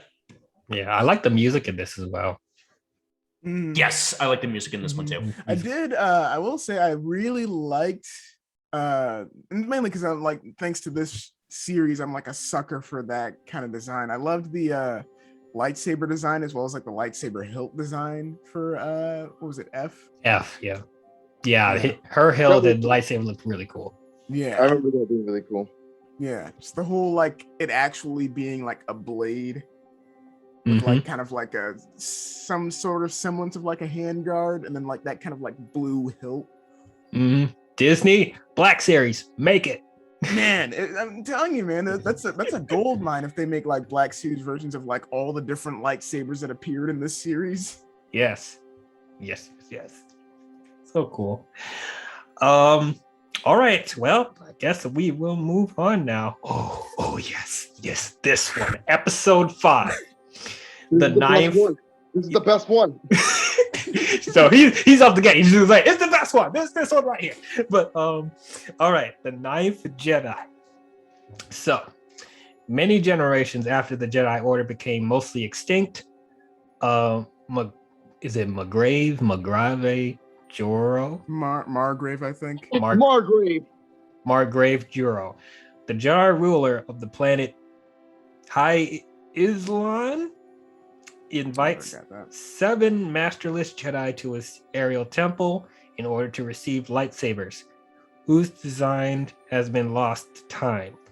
Juro's droid gifts the first lightsaber to a young Jedi named Ethan, the youngest of the 7, as proof, promising the other Jedi that they will receive theirs once they are completed.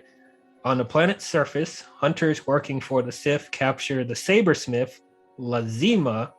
Lazima's daughter, Kara, who is also force sensitive, escapes with the finished lightsabers and presents them to the Jedi when she gets to the aerial temple.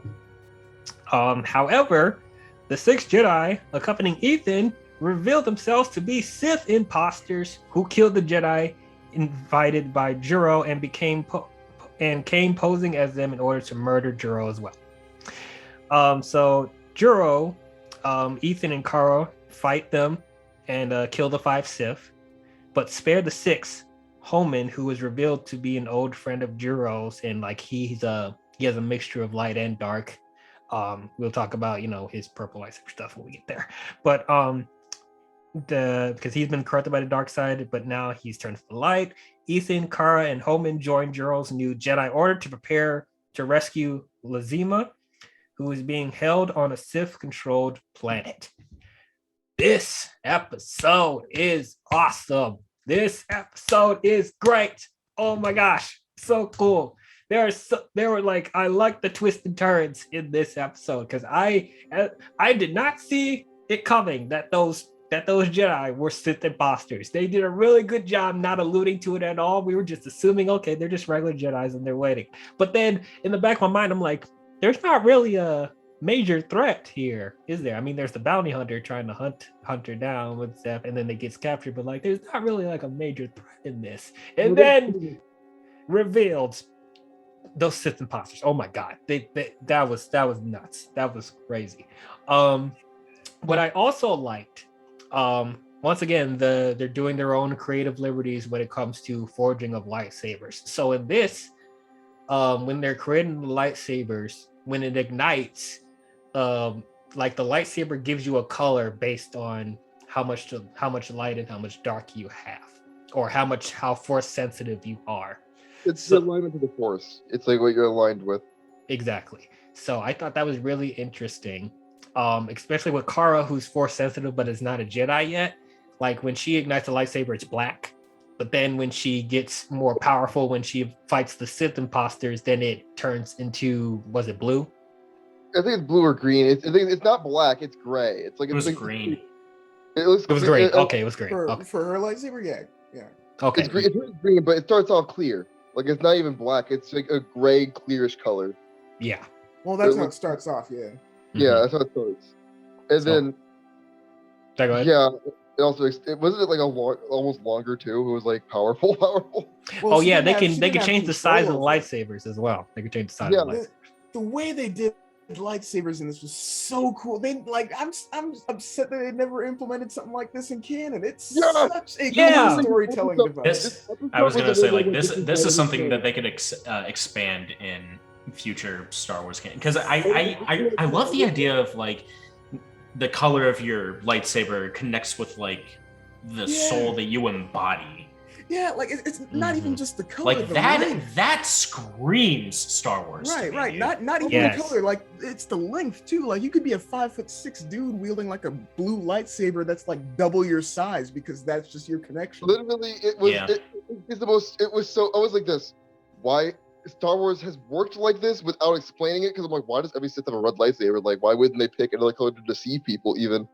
Because or like, making crystals bleed now. Like, why do they gotta make the crystals bleed? Like, this seems so much simpler. Well, like this implies that like there's not even a need for crystals, which is like great. Mm-hmm. It's like entirely powered by like your. It's a special kyber. I think they say it's a special kyber crystal, which again. Oh, okay. It keeps that part of the lore in that there are still kyber crystals, but the crystals are what makes it special. That they reflect your nature. I was like, that's cool. Well, plus it's reflected in how the blade comes out. Like, you know, like Margrave with like his green lightsaber with like the little like handguard thing. Yep. I was like, yeah. Well, also too, let's talk about the fact that the twist they set up with him, where it's like, I thought he was a Sith luring a bunch of innocent Jedi into his like little, I'm gonna get you trap. I looked at Ethan is like basically a little bitch boy. He's like, I'm figuring this stuff out. Oh, he's got a good heart, and his lightsaber turns blue, and I'm like, aw, good boy. But What was funny was that as they got the lightsaber, it was so smart to give him it first. And the thing is, the Sith probably knew that's how they worked, which why they didn't take them. Right. They Right. because I'm like, they specifically had him take, because that's, you know, if you look closely, they move him to the front because he pushes through and he's like, "May I have it?" And they're like, yeah. Oh yeah. And I'm like, that's so smart. Yeah. Because what it is, my brain goes, "Oh, he's a special one," so of course they have him go first for story reasons. But no, when you think about the fact that they're like, these lightsabers could reveal our nature, we probably shouldn't just take one at will. Right. And that's what happens. I was like, what? Right. That could have spoiled the twist right there, or like, in that case, the story could have even gone with, oh, Ethan was the bad one out of all of them, or something like the was so story, smart. the storytelling possibilities, and then also like with that kind of like lightsaber system, you could see someone transition between light and dark, like the one dude with the purple lightsaber, like that was a powerful, so cool how they did that. That was great. This episode hit with so many like different, but way more. I was like, this is so much more interesting than a lot of the stuff. Like, if the sequel trilogy brought anything with this, like the force powers they had were interesting, like stopping like blaster bolts and the like fighting between different places. That was cool stuff to do with the force, but that feels a bit more like abstract. This was like a solid, concrete, I understand it immediately type of thing. I was like, if they came with any energy like this, I would have been. No, yeah, I would like, because of all the rumors with like rewriting the sequels. If they rewrote them with this kind of element, I'd be fine with it. With just that alone. Said we're gonna redo the sequels, but we're gonna do it based off of this template. Oh, 100%. This is yeah, if it was like, oh, we're gonna redo the sequels, but the sequels are gonna be following episode 5 of Visions. Okay, I'm down. Yeah. I was like, this is when I kind of felt like, no, Disney did this to sample which studios they'd want to do this, and I was like, this one wins. Yeah, 100%. This is my favorite episode, and it was funny because I looked up on IMDb which episode like ratings, and this is the highest rated one. I was like, I can see why. This is the coolest story. Like it sets up. So it's a short episode with like 4 twists. Oh yeah, no, like episode 1's my favorite, but like if they did like a series based on episode 5 and we're canning episode 1, I'd be like, cool, I'm there day 1. That's fine. That's cool. I'm like, this is my favorite, and it's again, this is my favorite, and one I think is the strongest because of like, and again, production IG. Like I know them for a couple of the other shows, and I knew they were gonna drop. Like I knew this is gonna be good from them, but then they came in, laid down basically like out of this buffet of like shows that Disney is sampling. They just lay out like a like $100 like ribeye, and they're like, have a bite. Come on, have a bite. Right? Not a meal. Oh yeah, no. This whole series was like just a buffet. You just this was the dish that was like actually like a full-on entree that would probably cost me people money. Right. Like, here's your prime rib. Here's a sirloin, and here's filet mignon. You're gonna. I'm like, this. What do you mean to tell me this is? I'm like, So when I watched this episode, like to describe the vibe, I got up off the couch and started screaming when like when my man's hopped out of because the droid looks evil. It's like this. Man. Margrave jumped out, out of the droid. Oh my god! Out of the freaking droid, that dude. Gave me like that gave me like a combination of vibes from like when Obi-Wan jumped down to meet General Grievous, along with like when Count Dooku like hopped off of his little balcony. It had like that. Also, his outfit was so cool. He looked like a Sith. And this episode leans so hard into Star. This is what I felt like. This is the most Star Wars anime fusion energy, where this feels so deeply ingrained in Star Wars. Where I'm like, this episode pays the homage to the series, while also building off of these ideas in a way that 100%. And I love how like the whole episode, like Margrave seemed like he was the bad guy. They were setting him up to be like, oh, he's just springing a trap, but no. It's like. He's the good guy, and these people that have their faces exposed, because Sith, like they're the ones that hide behind armor. They're the ones that have like the robotic voices. They're the ones that have the dark colors. And I'm like, yeah, this episode. I was like, the totally obvious thing is that this is really good Sith. And the fact that he knew the entire time too. He was like, yeah, I knew that my Jedi's, kind of like lost contact or whatever. So yeah, they probably are imposters. So just be prepared for it. Like he has this whole like cruiser that's just implied to be like full of other people that are helping him out. And you're just like, yeah, no, they were like waiting off somewhere. I was gonna take care of this here. Yeah, I love that. And it's like, I love the idea. And this is a cool plot too. We're trying to gather the Jedi up to make the Jedi Order. I'm like, this is cool. This is great. Cool. And that whole like meeting area, like that, like for one thing, it was like an upside down lightsaber, and for another thing, like when he kicked, and for the other thing, like when he kicked that one Sith in there and the dude just burned up. I'm like, what was like, that? holy crap!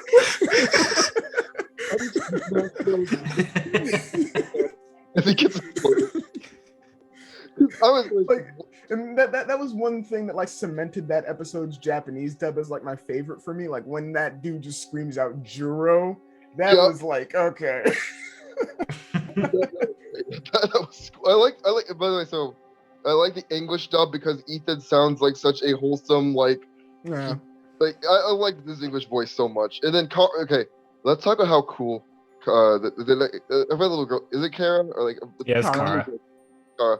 Yeah, so I keep thinking Am and Kara, and I was like, wait, hold on, they just did Kara twice in the series. But Kara, when she gets a little gray saber and like the people are chasing her, she's just trying to complete it. When she hops off the speeder bike, it's just wrecking shit. I was like, man, I was already hyped up when she was like riding backwards, deflecting bolts. I was like, okay. Like, holy crap! Like you should have just made her a Jedi then. Right. I was like, wait, she's only force sensitive? Are you sure? Are you sure about that? Right. I even had to ask the lightsabers that only gave him a clear lightsaber. I'm like, lightsaber, are you sure? He's only force sensitive. Are you sure? Right. And then like the whole the bounty hunter even was sitting there like, oh, she's strong with the force. What the what is it? Being strong with the force does not mean that you are aligned to Sith or Jedi. It is that you are strong with the force. And I like that. This felt closer to what Luke was describing in The Last Jedi than anything I've heard, like than anything the movie showed us, where I was like, this feels like a very great thing. She could be super skilled. She could be super powerful, but she has no sense of like what the system is like. So it's interesting when she meets Juro and gets to know him, and she's like, "Oh, hi," and like, like, we gotta get your father back, and we have to like get this order. And her lightsaber turns green because she's got a purpose. And she's aligned to something. I was like, this is so cool. I mean, shoot, man, that like, and I know it's a hot debated topic, but that even like brings up the argument of like the existence of gray Jedi in that continuity. That's what I want. I think it makes sense. I think the story, like the way that how like, okay, so this makes you think, because this episode is so good for me because it made me think about Star Wars lore as a whole and really think about it for a moment. Because I was like, this, because when I thought about this, I was like, when Luke was describing Gray Force Jedi, my dad described how, like, in lore, there is the Jedi Order, which has as many Jedi as it really wants, and there can only be 2 Sith, 1 Master, 1 student, or whatever. And I was like, this episode, and I'm like, but I feel like this is like a code and like a transcription for like how things normally work. But we have Darth Maul running around, so I'm like, there is more than 1 Sith, but like, there's only. So I'm like, so that means that this order hasn't been like, this isn't like a de facto, like, justification for the universe. This is how it should be, but it's not always aligned like this. And when Luke is like, burn those precepts, screw the Jedi books, that felt in line with that. And then all of a sudden, this episode came in, and I thought about all of this again. That was something too, is that this episode kind of made you feel for the antagonists a bit, because you could tell they genuinely cared about each other. Like whenever they fell in combat, it's like, oh god, no, like not that guy.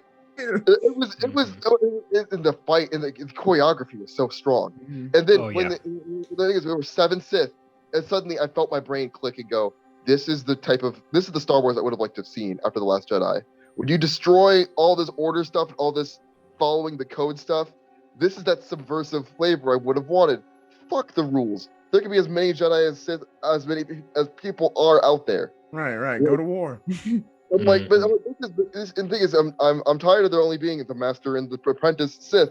No, 7 Sith rolling up, and they're like, oh, like beginner Sith trying to stop this Jedi Master. I was like, right. And on top of that, it's like Sith that have broken through that like whole, thing of not trusting each other. Like clearly they trust each other. Clearly they value each other as comrades. And it's like, okay. It's about being passionate and being like strong, and that type of like emotional emotional reaction where you don't care about, where it's like selfish because you're aligned a certain way.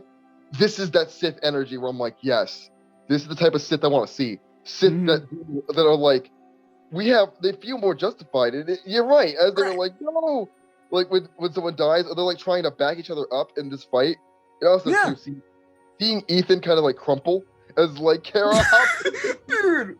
Yeah. Oh, that's cool. Yeah, when what's his name, like just like with the purple lightsaber just straight up just kicked Ethan. I was like, okay, I mean, he's a good guy. He's just smacking around. Gave him that pitch boot where he was like, get out. And he's like, ah.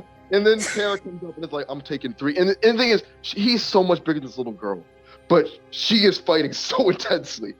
That's when she became my favorite. I was like, this is how you write this type of character, where she's just coming out like beating people. She's beating ass. Like, because she's so small, and her lightsaber is so huge and powerful. But it, like, I don't know. Like, talking to people who are like raised a Mary Sue, like that crowd. I'm like, okay, but I want to show them this and be like, this is, you wouldn't care if it was this, because this is just that cool. This is that sweet. This is flexing. Where I'm like, I like these characters. I don't care that Ethan's a bit of like a wimp. I'm like, this is cool. She's cool. Right. Like it feels like if they do a series, which they should. They should. If they do a series, it feels like that might be a growing point for Ethan. Is like, okay, I'm gonna grow out of this. Yeah, I gotta. Well, like we need a part 2 to this. If there's season 2 of Visions, we need a part 2. We don't just need a part 2, man. We just need a straight up series. I mean, hey, yeah, I'll take whatever I can get. And the thing is with this one too, to top everything else, because I just remember the magic of watching this one. And I remember thinking about Ethan and like how he used to get kind of a lightsaber, and I was like, you know how there's some Jedi that are just really good with the Force, and that's their thing, is that they're like, oh, I'm really good at using Force push pull and like are specialized in that.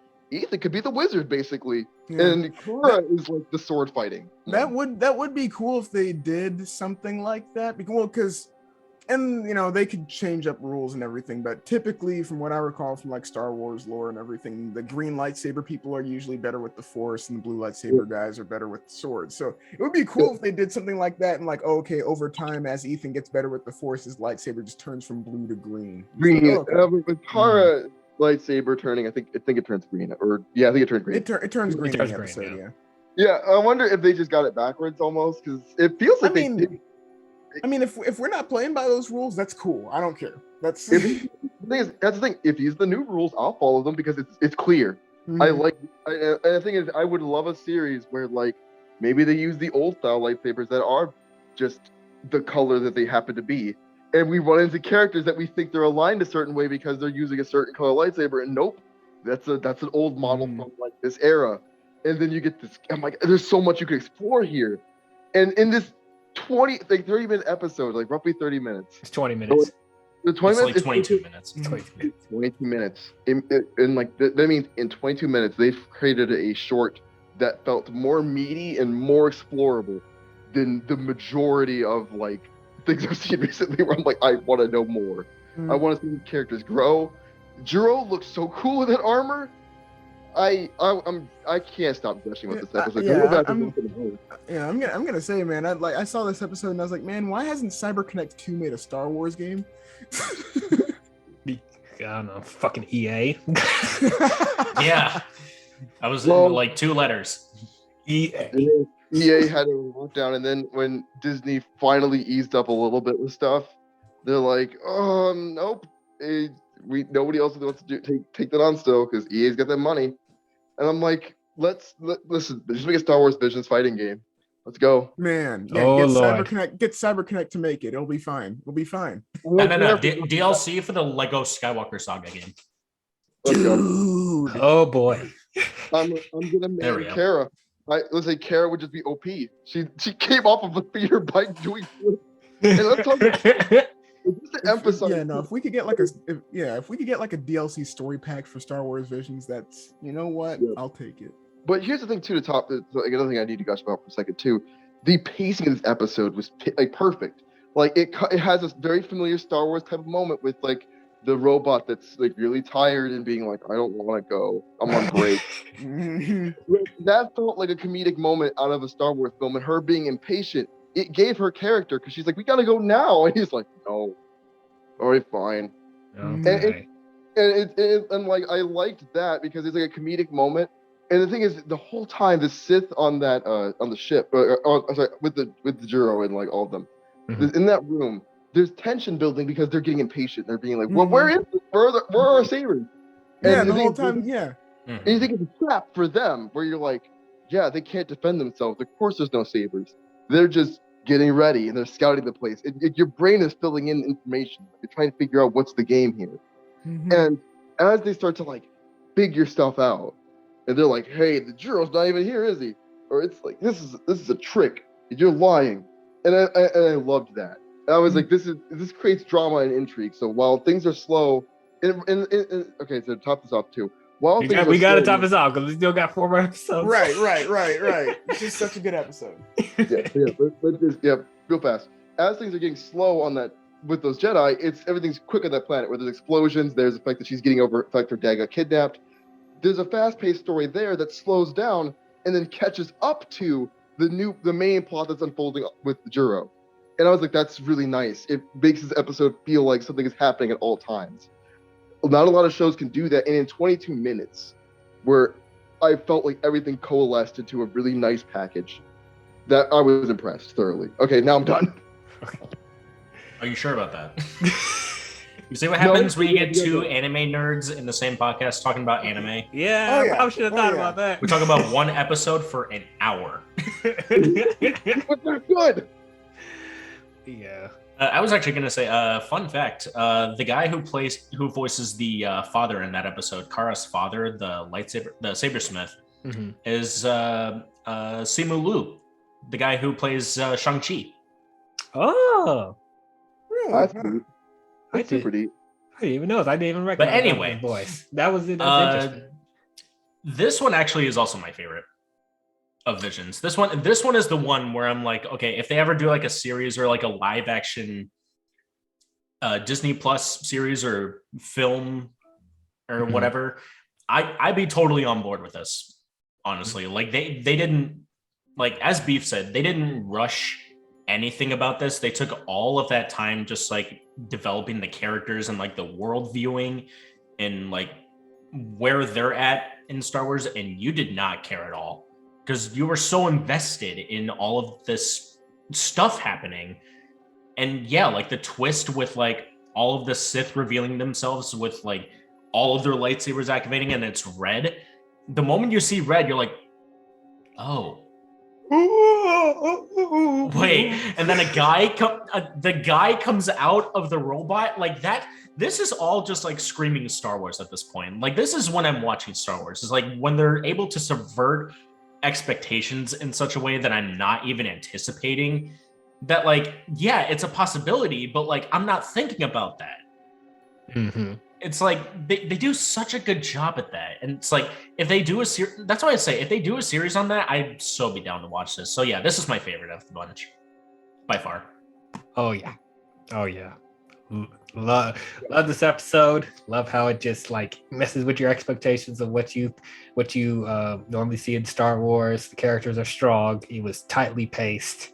Man, I want to see more from this as well. Come on, give us more. Okay. And they make this like episode like make sense from a Star Wars perspective. Like it doesn't feel like out of place from Star Wars lore. Yeah, this feels the Like, most like if this they was introduce something new while having it make sense. Like we're on board with this. This is a hat trick. Like again, with like the lightsaber colors like changing based on your perspective in the Force. Like, are you more of a combat fighter or are you more sensible to the Force or whatever? Are you conflicted? You know, it's just so cool to think. Because, like, what is yellow? And, like, what is orange? What is yellow? Are you good in both? But that's purple. No, purple is the split between light and dark. I mean, oh, yeah, that's true. That's true. So what is yellow then? And what is white? And what's white? Like white could be like the gray Jedi or something. It's like there's so many possibilities with it. Yeah. So like, please make a series about that. Just please. Yeah, this felt the most Star Wars. Like if this was live action, it falls right in line with the other live action ones, if not better. Oh my gosh. This blew everything out of the water for me. Mm-hmm. All right. We got to move on. I know we can gush about this for hours, but we got to move on. Okay, episode 6. Okay, we're getting to another weird one. I like this one. Come on. TOB1. Okay, TOB1. Shortly after the Great this is happening a lot. After the Great Jedi Purge. Yeah, okay, we get it. It's after the Jedi Purge. A droid named TOB1, Toby, lives on a deserted planet with his armless creator, Professor Mitaka. You mean Dr. Light / the dude from Astro Boy? Pretty much. You're not wrong, but like pretty much. And dreams of becoming a Jedi Knight. One day, Mitaka tells him that in order to become a Jedi, he must find a kyber crystal so he can forge a lightsaber. TOB1 scours the planet but finds nothing. He defies Mitaka's orders to never enter his basement and discovers a starship and accidentally sends a signal that alerts a Sith Inquisitor to their presence. Mitaka reveals himself to be a former Jedi and hides both TOB1 and his old lightsaber hilt. Then TOB1 leaves his hiding spot and he discovers that the Inquisitor has ransacked Mitaka's lab and killed him. TOB1 continues his research and successfully terraforms the planet, but is confronted by the Inquisitor. Upon fixing Mitaka's lightsaber, TOB1 is revealed to be powered by a kyber crystal and designed by Mitaka to be able to wield the Force, and igniting the lightsaber, and kills the Inquisitor in the duel. Then he departs the planet to explore the galaxy and uphold Mitaka's legacy. Yeah, what you guys think about this one? This is basically just the original trilogy just put into 15 minutes. Yeah. Like, am I the only one who noticed? And also, am I the only one who calls him 2B1? 2B1. Well, am I the only one who caught up on that? Well, I think about that, and then my mind keeps drifting to near. But I mean, I saw it as a play on Toby1, Obi-Wan, so it's like I thought they were like homaging that. I was a little conflicted on that too, but I saw it as like 2B1. I'm like, oh, that's cute. It was the Astro Boy episode. Well, it was Astro Boy. It felt like a nod to Cass Hearn, Astro Boy, Mega Man, all of those cutesy Japanese takes on robotics, and I loved that about this. That's why this is like one of my favorite ones, because I was just like, as somebody who it's my favorite not because of the technicals behind it, but because of how cute it was and how much it paid homage to things I already like. Where I was like, this is just appealing to me deeply. I was like, this is just because the other roommate said, "This is your Mega Man episode, Julian," and I was like, "What do you mean?" And this was the Mega Man episode for me, where I was like, the portions line up with those types of cutesy characters, and the creator being this like white bearded, gentle hearted old man who's just trying to protect this little robot. It hits tropes that felt familiar and comfortable. So seeing him turn into like a Jedi was really cool. I actually really enjoyed the aesthetics of the episode as well. I didn't like it so much when I think about like how it was written. I'm not the biggest fan of that part, but it's the aesthetic and the tropes involved that made me really enjoy this one quite a bit. I always like the idea of like, I made a joke about like in the Rise of Skywalker, C-3PO is going to be a badass Jedi, and that's how he's going to that's the plot. But no, then I thought about it, like with Grievous and stuff, we don't really have a flat out just droid Jedi. Like Grievous is still an alien inside of like an exoskeleton. So I was like, okay, well, can a droid be a Jedi? And this episode answers with yes. I was like, I like that answer. I don't know if I like that answer. I don't know. I thought this episode was cute. I like Toby. I like Mitaka. It was a nice little story, coming of age. And I ended up being invested in Toby's journey throughout. He wanted to be a Jedi, which is nice. I don't know. I really don't know if I can. I don't know if I could go with a droid becoming a Jedi. Like, I don't know. I mean, I know up until this point, they've been breaking physics of Star Wars and breaking the rules of Star Wars, which I could go with to a certain extent. But now we've gotten to a point where I'm like, I'm actually questioning, like, how is that? It's a droid. Like, it's not a living thing. Like, I don't know how that could work exactly. I literally have to turn my brain off when it comes to them explaining how this happens, but it's like, I don't know. I have a question for that then. Did we forget about General Grievous?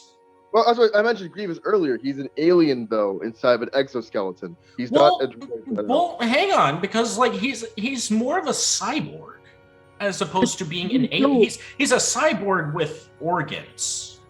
So like he's mostly metal. So like he can't really do force, but he could do lightsaber.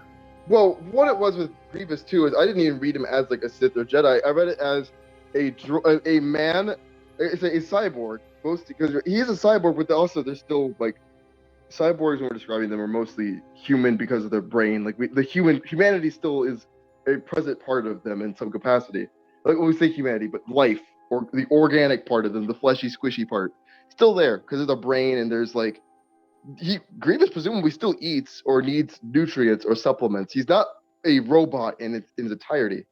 He's not even like 99% robot and 0.1% like organic. There's enough organic to him to where it's clearly life in him. Yeah, Toby being a all-out like full droid, like the only thing inside of him that conducts force is the kyber crystal. Which I don't mind that rule being broken for a droid being a Jedi. I just thought it was weird when he kind of turned into a human-looking form. Like, had Pinocchio vibes, too. Yeah, Pinocchio, yeah. But I liked it when I want to be a real boy. I thought that it should be that, no, you're still a droid-looking fella. You're just a droid that can use the Force, which I thought was cool.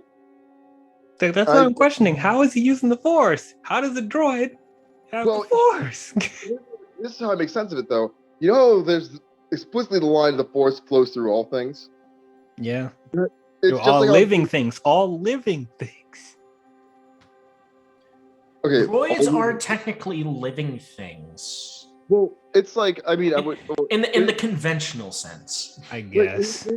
So, when you think about, like, what the philosophy of the Jedi is, and I hate to bring in outside religion talk, but, like, with like, Buddhism, what are the stuff that he's borrowing from indirectly? Because they're based, well, not even directly borrowing from the Jedi, because they're meant to be, like, they're a kind of build off of the Buddhist aesthetic. Like, the fact that you can't really engage in earthly, like, desires. They're supposed to be, like, restraint, like, exercising restraint. In Buddhism, there's the idea that, like, everything is alive and something, not like animism necessarily, where everything's alive and fully animate, but life can flow through everything. It's like all living things is specifically what they mentioned, but I'm like, well, if this thing is programmed to have a soul and have a heart, because it's a very emotional robot, and it just seems like a person without organs is how this robot is characterized. And so if it's basically got every other thing down, the kyber crystal, which we didn't even know the properties of, so kyber crystals could possibly be organic through the channels of force. I bought that it could be a droid, could be a human if it was made with a kyber crystal, because the kyber crystal is the catalyst for life there.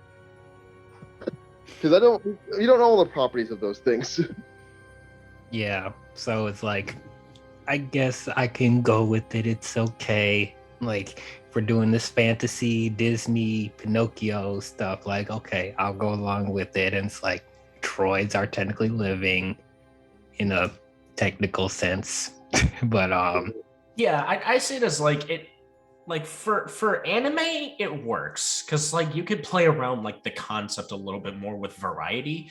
When you translate it to live action, though, that's tricky. It's a little shaky. Yeah. It's like I think of the limitations they specify Star Wars as the all living things. I think about Star Wars when it first came out. There could not be a Jedi that was a droid because there'd be no one able to move fluidly enough in that robot suit. Like Darth Vader is. They got around that, making him really strong and choke people at a distance. But I don't think you can have C-3PO. Like, you cannot have whoever plays him. Yeah, whoever wanted C-3PO to be a Jedi, y'all need to be quiet. Right, no. Right. Gonna have C-3PO sitting there like, Master Luke, I don't have the articulation to move my hand in the way. Yeah, he can't even move his arms like that. Like, right. Why I'm like, disqualify those droids. But if you're telling me you made a droid that was fluid enough, and like you're right, it'd only work in animation. There will never be a live action like this. I would not want this in live action, but in like lore or like just general possibilities, I don't mind. And again, Next, you see a R2 unit becoming a Jedi. Like, how's it hold a lightsaber? Like the cup holder, but the cup holder just the big cup enough to- holders. Actually, yeah, that just gave me an idea. Like, Darth Vader can use force powers, and Darth Vader's hands are sort of mechanical. Well, One of his hands. One of his hands. Not Both of them, because both Wait, of them both got of them? chopped off. Yeah, because one of them got chopped off in Oh, Attack you're of the right. Clones. Mhm, The other mhm. one Yeah. got off in Revenge of the Sith. Yeah, I you're think right. I think it's more like as long as there's like a soul behind Yeah. it, then it has the potential to. that's what I mean. But Do isn't there droids have a soul? I mean, they could. Right. Yeah. I mean, like with how advanced 2B1 AI could've. is. I mean, right, with how advanced AI is in Star Wars. Yeah. I mean, they might as well have souls. Exactly, that's another Yeah. thing. It's Star Wars. It's Like this Star is Wars. not Ultron. Like, Right. Yeah, I that mean, was when no. people play God long enough with droids, man. I mean, There's no eventually- strings eventually- on me. yeah, eventually you're gonna have one that breaks the first law of robotics, which is don't kill a human. So especially if that human was your creator. right. So the Star Wars droids don't even use the Asimov 3 laws as their like thing. That is They don't. They don't. Yes, that's why It's droids like- can't body Well, like, humans. yeah, and like with their interactions and emotions, especially like in the battle droids alone, it's like, oh, like these things might as well have souls. Like they can clearly feel pain and remorse, and There no. are war veteran droids already. Yeah, They have good comedic timing. right. sure do. Right, Except right, for L337, fuck that bitch. I swear to God. True. I still don't like her. K2SO needs a saber. No, HK-47, give him a saber. Or what was that bounty hunter droid in The Mandalorian? Oh, I forgot him, but he also should have a saber too. Give all of them sabers. Let's go. Was it IG-11 or something? Mhm. Yeah, bro. If they give IG-11 a lightsaber, it's over. You're done. You won't block. Yeah, man. But yeah, so to talk a little bit more about the episode before we move on, I do like the duel between Toby and the Inquisitor. I thought that was pretty cool fight. Very over the top, Astro Boy, bright colors and stuff like that. That was pretty cool. And I mean, I guess that's pretty much it. I mean, visually, it's very pretty. It's very shiny. It's very lens flare, colorful stuff. Like, so that's makes it one of the more unique animation wise. Yeah, pretty much. That's pretty much it. Anything else before we move on? Yeah, I mean- all it really does is just tell a simple story in 15 minutes. Like, Mhm. again, like I've said, we've heard this. It kind of feels like we've heard the story before with like the original trilogy. You could definitely tell that they took inspiration from that, and really, that's all it really needs to be. Is just a simple story about a droid now getting inspiration to do incredible things, and that's really what Star Wars really tries to tell all of us, is to have that sort of inspiration. And this episode really does deliver that message in the traditional sense. But repetitiveness does sort of start to click on a little bit more. So maybe that's why this episode feels a little bit lackluster-ish to me, even though it's a fun episode and I don't think it's bad. It's something we've seen before. You know, it doesn't Yeah. try to do anything new, except, you know, a droid becomes Jedi now. So, Yeah, Mhm. I mean, Yeah. it's fun. I like it. yeah. Yeah. I mean, the whole time I'm sitting there watching the episode, I'm thinking like, man, why haven't we gotten anything new from Astro Boy? And then I'm like, oh yeah. Yeah, you see why. Right. Tatsuka is dead, and also we have. Don't worry, we have other franchises we could be following if you want robot-based main characters. Right. I mean, Alita Eggman- Battle Angel.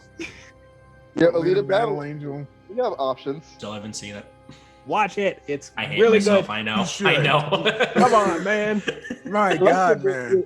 Astro Boy had that one decent anime in 03, so maybe we can get some. Also, we had the movie. We had the Astro Boy CG movie that wasn't bad either. Oh Yeah, yeah, it wasn't bad. yeah, that was all right. Yeah, it was mid, but like, yeah, Mhm. we're fine. This episode, it just by closing thoughts, I like robots. I like anime robots. I like all the shoutouts to Cass Hearn and Mega Man and Astro Boy. I think that's really adorable. They did a nod to all of my favorite things in one anime episode. But it's Really, not. you have a boner for robots. No. No, Robots are no, for protecting, not for take it that. too far. Gross. I mean, Oh, talk to you're- Lando about it. He did it.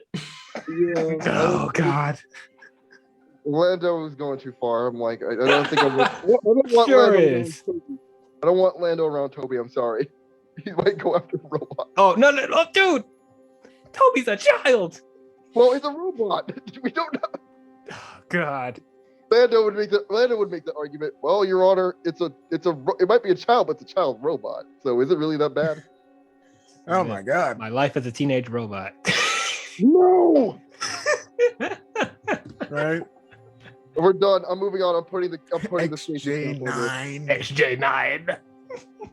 Ugh. All right, moving on. Keep Lando from all robots is the message of this episode. Got it. Yep. Perfect message to tell your kids. Right. Anyway, moving on. Episode 7. The Elder. Ooh. Good one. Woo, boy. Oh boy. Centuries after the death of Darth Bane and the initial extinction of the Sith.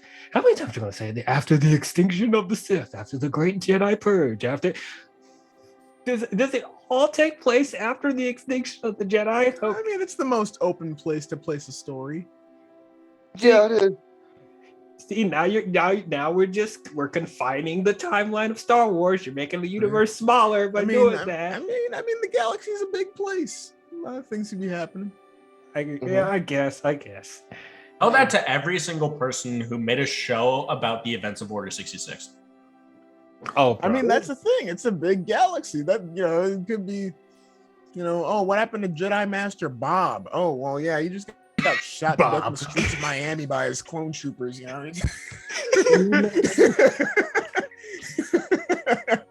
Oh, brother. Anyway, after the extinction of the initial extinction of the Sith, Tajin and his Padawan Dan. Dan is the most regular name I've heard from Star Wars so far. What about And Ethan isn't. Oh, you know what? I forgot. And Ethan isn't. Yeah. Ethan And Luke.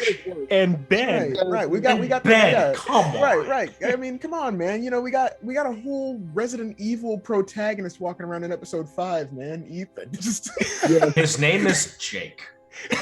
It's Jake Winter. Solo. But Jake seriously, Solo. Dan. So yeah, normal names were fine in Star Wars. I know it just It seems so depends. It strange. Like we've got depends. so many exotic names, and then we get to this and Right. like Dan. Your I name mean, is Dan. it depends on the name. Like if you do like Dan or Ethan, it's fine. You just can't do like like Bob. You Bob. can't do watch like, them do yeah. Bob. Watch them do Bob. Right. New Jedi Master John Doe. There's a John Doe. There's a trope for this called Aerith and Bob. If you look on TV tropes, where it's like strange name and regular name. Like it's the Jedi Order Squid Quazo, lead Ron Jack and Bob. Wait, hang on. David Harbour voiced as the master in this episode. Yes. As Tajin. What? Yes. We'll get into that. But Right. so yeah, Tajin and his Padawan Dan are sent to explore the Outer Rim. When Tajin senses a disturbance in the Force, they land on an isolated planet and arrive at a remote village where they learn of a mysterious elder man who hiked on to the mountaintop. Dan follows the elder's trail and meets the man who reveals himself to be a former Sith who left the order before it fell apart. Then the elder wounds Dan in the middle of their battle, and then Tajin arrives to fight the elder. And then Tajin narrowly managed to kill the elder, who decomposes into a rocky sediment and detonates an explosion that destroys his ship, and then he dies. As they leave the village upon Dan's recovery, Tajin tells Dan that being a Jedi means being kind-hearted so they do not end up like the elder. What do you guys think about this one? I liked this episode. I liked it a lot. This was an episode where I knew going into the series I had to watch this in Japanese, just because the voice of the Elder in Japanese was the same one who voiced Gran Torino in My Hero Academia. So I was like, okay. Yeah, his voice sounded really familiar. But no. So I liked the episode. But I really loved like, it wasn't my favorite one, but I loved how they did the Elder. Like, he's just this old dude who shows up, and Dan's like, oh, are you a Sith? And he's like, let's let our blades do the talking. I thought full on that Dan was dead, though, by the way. Like, I thought that was dead. But, right. And honestly, I kind of wish that they would have just done that, because it's like, okay, well, now, like, almost anyone who gets sliced in the what, actually, that seems to be a pattern with Disney movies, because in Infinity War, Thanos stabbed Iron Man, he was fine, and then Spider-Man. Oh wait, for people who haven't seen it, I'm not going to spoil it, but someone gets stabbed and then they're fine, and then in this, someone gets stabbed but they're fine. Just kill people. just kill people. Look, come on, man, it's Star Wars. No one stays dead. Look, Darth Maul, Palpatine. Kill them. Okay, well, first of all, I'm expecting Count Dooku to show up at some point. Oh my god! Have the Emperor come back a second time. This time it'll work. rumor is that Mace Windu might not actually be dead. So I mean, according to Star Wars theory, he's still alive. I've heard so many people argue and explain that he's still alive. Actually, like my counselor at my high school was like, Mace Windu makes it. There's scripts about this. Right. But you're supposed to be helping me through my classes. Why are you talking about Star Wars? Right. But no, I mean, like how yeah, I mean, how they did the Elder's character was really cool. I kind of wish they would have dragged on the fight a little longer. Like when he started using like his whole Force lightning, I think that they, because what was it? It was in the trailer for the series, right? That they showed like a clash between like the Elder and like someone else or whatever. Yeah. And like, it seemed like that battle could have been longer and should have been longer, but it was a good episode. I liked it. Mm-hmm. I liked how calculating this episode was. Like, you did feel like they were building up tension, but they were taking their time, and that's what I really appreciated about it. For this episode, like, I agree with you, they could have prolonged the fight a little bit longer, but I liked how short it was until the point that it was. And yeah, the Elder is a really fascinating character, like him leaving the Sith before it crumbled and stuff like that. Part of me wants to know more about his history, when he was a younger man and stuff like that. And then, as we said before, Taijin, voiced by David Harbour, he was great. Probably the best English dub actor of the entire show, in my opinion. And is it me, or did he sound a lot like Han Solo? Yes, he sounded a lot like Han Solo. Huh. I mean, I didn't think that, but maybe. I don't know. I instantly felt that when I heard him. I mean, he was great. He was great, but it's like instantly I was like, if they did an animated show with Han Solo, he would be great voice actor for that. But I liked how calm and reserved he was. He reminded me a lot of Qui-Gon Jinn, the calm, reserved master type. Dan, I like the dynamic that he has with Dan, that Dan's like wants to get into the action, like he's excited to be a Jedi and stuff like that. And of course you have those usual Padawan tendencies, like he doesn't like think before he jumps into action, and then he almost gets killed by the Elder. So that's that typical master and Padawan stuff. Sorry, what was that, Beef? You get straight up bodied by that man. Pretty much. Yeah, I expected that. Elder's absolutely terrifying. And just a little thing for me, and I'm sure Beef and Mike can appreciate that. There's more Black Jedi. Thank you very much. There's more Black Jedi. Right? He got bodied, but I mean, Yeah, I didn't appreciate that, but even still. Man was sitting there talking all that smack. He was like, "Oh, I'm stronger than that animal." Clash, swipe. Oh. He does kill off one of the few Black Jedi we now have to look at. That's why I was like, yeah. I'm like, what? And then when he survived, I was like, oh, thank God he made it a little bit. Right. Because just real quick, this episode was also done by Trigger, which caught me off guard because I know Trigger could do multiple styles, but this was definitely a way more deliberately paced and slow episode in a good way, where it felt like it was just building tension. And then you see this very uncanny looking old Sith who is uncomfortable to look at. His expressions are horrifying. Oh yeah, I love him. He's like an evil Yoda, even though we've seen evil Yoda in the Clone Wars stuff, but this felt like if Yoda was a human and he was crazy. I will say, like, I'm immediately intimidated by anyone who uses more than one blade. But also just the fact that, like, when he went to go reach for his blades, you would hear his bones cracking. Like, it was like, all right, let me get warmed up. Oh God. That was made my skin crawl. I love it. I'm sitting here like, this kid's gonna die. This kid is going to die. You're done. The audience that he's an old man who's weary as hell, but like he's terrifying. Absolutely terrifying, because you know he's about to fucking wreck this kid. Yeah. The second that he starts smiling, cracking his bones, his eyes are closed the whole time. It's like, oh no, this kid's gonna die. This kid's dying right now. That's it. Yellow pupils. I was like, what? Oh yeah, it had yellow pupils. I'm like, oh, what the heck? Yeah, yellow pupils. The rest of his eyes were just black. I was like, oh no, this kid's gonna die. He's done. He's done. He's done. You should have ran. Master. And I love the idea of he's not even like a Sith anymore. Well, he's a Sith still, but like he's not even like an active Sith. He's just an evil force walking around who's like, duel me. Yeah. I do like the fact that he was he straight up said like, oh, I'm far past my prime. I wish I could have fought you when I was so much stronger. And it's Oh, yes, that's why I'm like, I want to see him as a younger man. I want to see how powerful was this dude. Right. I'm sitting here like, wait, are you holding back? Yeah, I'm about to say, the whole time you're feeling like he's just playing with Dan the entire time. When he does wrecking people, I was like, what? Because I know he's like an old man, but I was like, dunks on that kid. Dan's this Padawan, right? Yeah. Dan's dead. I thought Dan was dead for sure. Cause I was like, that looked fatal. That looked like fatal.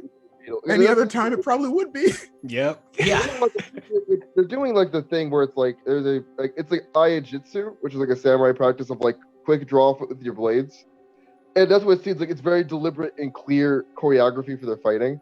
It's like one movement, not about like continual swings and strikes and blocks. It's just, I'm gonna wait and I'm gonna approach you and you're gonna be doing the wrong thing, and that's how Dan gets killed. Plus there was the whole thing with afterwards, and the master was like, yeah, no, if I would have faced him when he was stronger, I probably would have died. Yeah. Yep. Like, oh. I wish it was like Dan is like, that hurts so much. I don't know how I'm alive. And the master's like, you're lucky he didn't try to kill you. Yeah, like the man just went for a shallow cut. Like, I full on expected that when he made that swing that the kid was just gonna fall in half, and I'm like, you chop his head off. Right. Yeah, but then that doesn't happen because plot armor. Yeah, well, because it was like you knew that he was gonna lose the second that he blocked the one blade, and you just saw the other blade rearing back. It's like, oh no, he's dead. That's it. Yep. Checkmate, buddy. That's it. Like, you want to talk about checkmate? How about the fact when like the Elder was holding off Tajin's lightsaber with Force Lightning, and then he gets interrupted by Dan, and then in the swiftest move, Tajin goes deactivate, bam, up to his chest, and then ignites up to his chest, does nothing, and then dies. He just held it there. He just held it there. Like the dude like looks down like, oh, could you not? Okay. Yeah, I would have died. Yeah, probably at the moment right before you killed him. Right. Like, I just imagine that old man sitting there like, hey, so you might be thinking, should I activate my lightsaber? And the answer may surprise you. That is what we would like to call old man reaction time. Right. Flawless like the man victory. just pulled like an Obi-Wan versus Darth Maul right there. Just the quick, just smooth motion. Like, I'm just gonna move myself in my own time. Just stay frozen for me. Thanks. Surprised we don't see that in more lightsaber battles though. People just deactivating lightsabers and just reactivating them like that. But that's what I was trying to say. Lightsabers will be, those fights will be done in like 20 seconds. Exactly. Lightsabers are the ultimate weapon because you can't parry that. There's no way to parry a feint if someone deactivates or reactivates a lightsaber. Right. Which is like the problem. Yeah, like I'm surprised. Yeah, like I'm surprised more people just don't do that. Like they're just like, oh, this is not gonna be in my favor. It's the tradition and respect of battle. Man, forget respect. Man, Yeah, kill me. we're in the age of death. Forget respect. This is life or death. This is me or him, and I'm not going out in a body bag. But this time, we're not including a bag. It's going to be a bonfire. I mean, the man's gonna fit into a vacuum cleaner bag, but that's yeah. Mm-hmm. But yeah, when he did that withdraw and reignite, I was like, yeah, I'm glad they answered that question because somebody online had a whole thread about that where they were like, why don't people do this? And my answer only was honor. Like, there's no fun in just bodying somebody that way. Yeah, literally, it's just honor. I mean, man, the way I see it is like, all right, you're backed into a corner. That's when your real instincts kick in. You're just like, man, forget honor. Yeah, that's why I thought it worked. Is he was like, this man's gonna, even this man being this old, will probably kill me if I screw up at all. Mm-hmm. Like, man, I'm surprised. Right, I'm surprised like Qui-Gon didn't try something like that, where he's just like, man, I'm backed into a corner. Wait a minute. I can see Qui-Gon absolutely going with the honor route, though. What about Mace Windu? Mace Windu is not above that. Yeah, Mace Windu. Well, the thing is, Mace Windu didn't really have an opportunity to do that because of how fast Palpatine was going. Yeah. It would have been, all right, I'm going to deactivate this. Boom. Ooh, I just lost all feeling in my lower body. What just, That was goofy as heck. And Palpatine started jumping around. Like, what? Yeah. What? Did his little Sith screech? That's probably the moment you could have turned off your saber and just like, okay, I'm going to wait until you're done. Right. What you do is you just sidestep. Right. Does his last flip. Bam. All right. Right. Let's go home. That's the point where it's like, me. okay, someone shows, one of the Jedi shows up with a gun. Just Yep. But yeah, I thought the fighting episode was interesting because it's not like Star Wars battles normally go. It's very deliberate. Mm-hmm. And very each move is it's like a turn-based RPG where every single move had its own display, like its own showcase. And that felt raw and it felt brutal in a different way where it's like one false move, it's over type of combat. Mm-hmm. And when Dan distracted him, I was like, that's the only way he was gonna get out alive. Yeah. That old man was gonna kill him for sure. Mm-hmm. Mm-hmm. The fight actually had its own sense of intimacy too. Yeah. You could feel the atmosphere was very middle down between just these two titans. Mm-hmm. Right, because we're used to seeing over the top lightsaber fights, so it's like that they with chorus in the background and John Williams and flashy lights and all of that. We don't need that here. Yeah, we don't need all the different pauses and everything. The rain, the rain, lightsaber fighting in the rain. Why don't we get more of that? Why don't we see all more that? of Callbacks to the original Star Wars Clone Wars between Anakin and Ventress. Right. I love the interactions of a lightsaber with rain, just the whole smoke and everything like that. And it just steams the lightsaber. Yeah. That's the best thing. Yeah, it's the most satisfying. Yeah, thing. you hear the little oh, that's great. Yes, that's great. So good. All right. I think we're going to move on. If there's anything else you guys want to mention before we move on.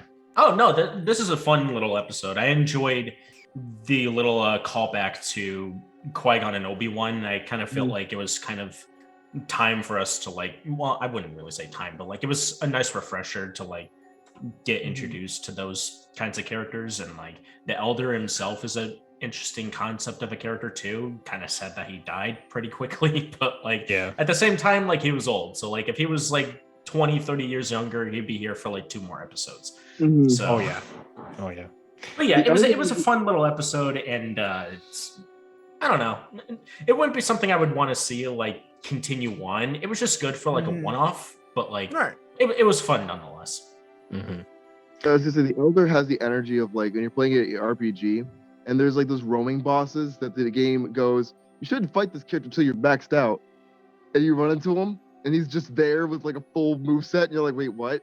Mhm. Dan was that person that thought he could take that boss at that point in time. It's like, we'll take them together. You go slow and left. No, I'm taking them now. No, Anakin, no. Right,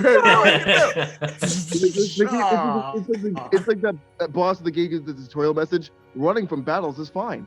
It's like, that's what Dan should have like done is, oh, just leave. Right. You gotta go, kid. You tried to fight Right. him and just got instantly Say- bodied. Second you hear those bones crack, should have just been like, nope. Yep. When the Well, no, it's funny. He's old. What's he gonna do? His bones are cracking. Ugh! Fatality. Yeah, I think I like that. I like the Yourself. idea though of like there's just these dark forces, like these former Sith or like Sith, like I guess these Sith elders just roaming around because no one ever killed them, but they're not like a part of anything, and they're just like, you happen to cross my path today, duel me or I'll just kill you quickly. Your choice. Mhm. It draws I like- I love how scary that is, where it's like it's a serial killer type of deal. Like he's just this man who's very feral walking over to you, and he's like, "You want to have a fight? Not really. Well, it's either that or you die." Mm-hmm. And I liked that, and I liked that Dan was so stupid.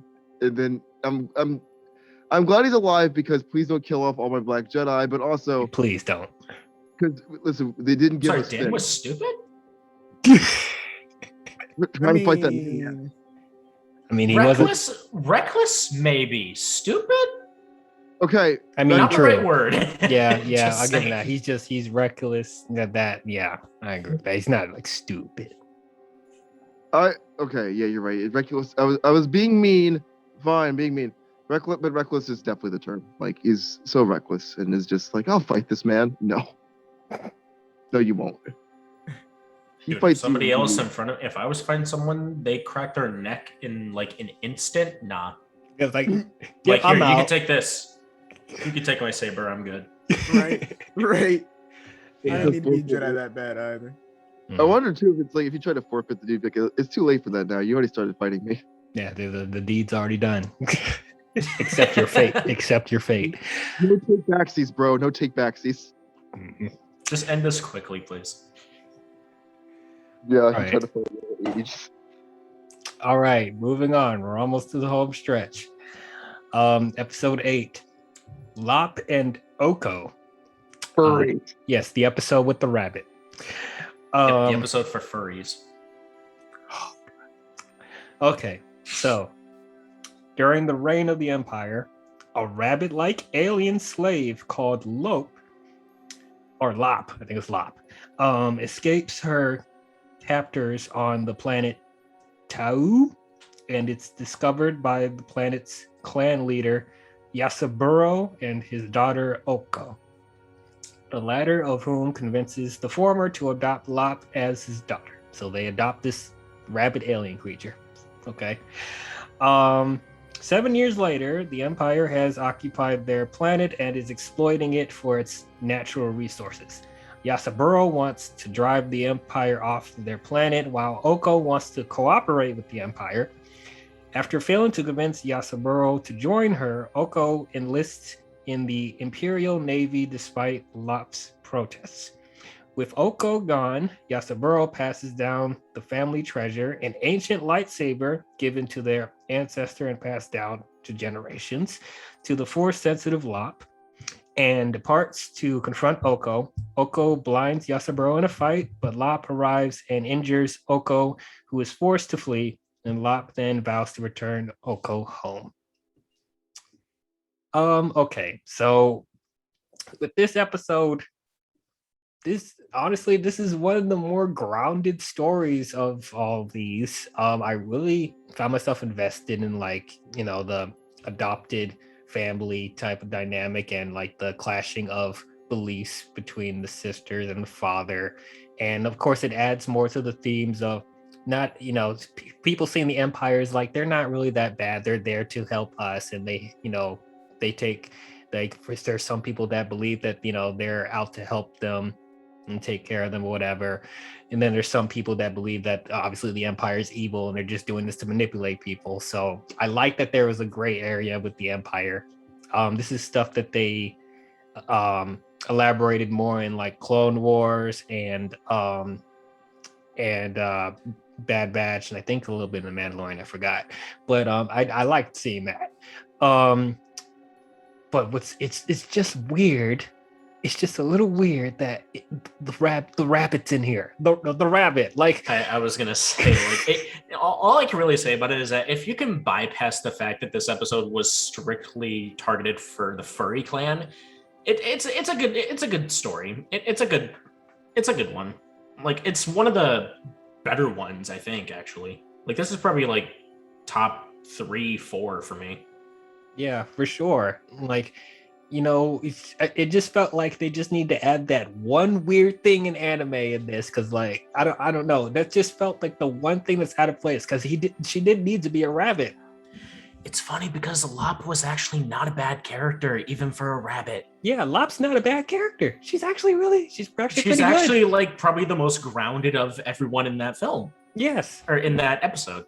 Yeah, I mean, I'll say I liked what they did with this episode. I like that they went with a non-human character or as like the protagonist. It's like, you know, more often than not, most of the time you know we follow a, you know, humanoid protagonist in Star Wars. You know, we don't really see too much stuff from like, you know, an alien's perspective or something like that. Like we have yet to see a story that like follows like someone of like Greedo's race or something like that.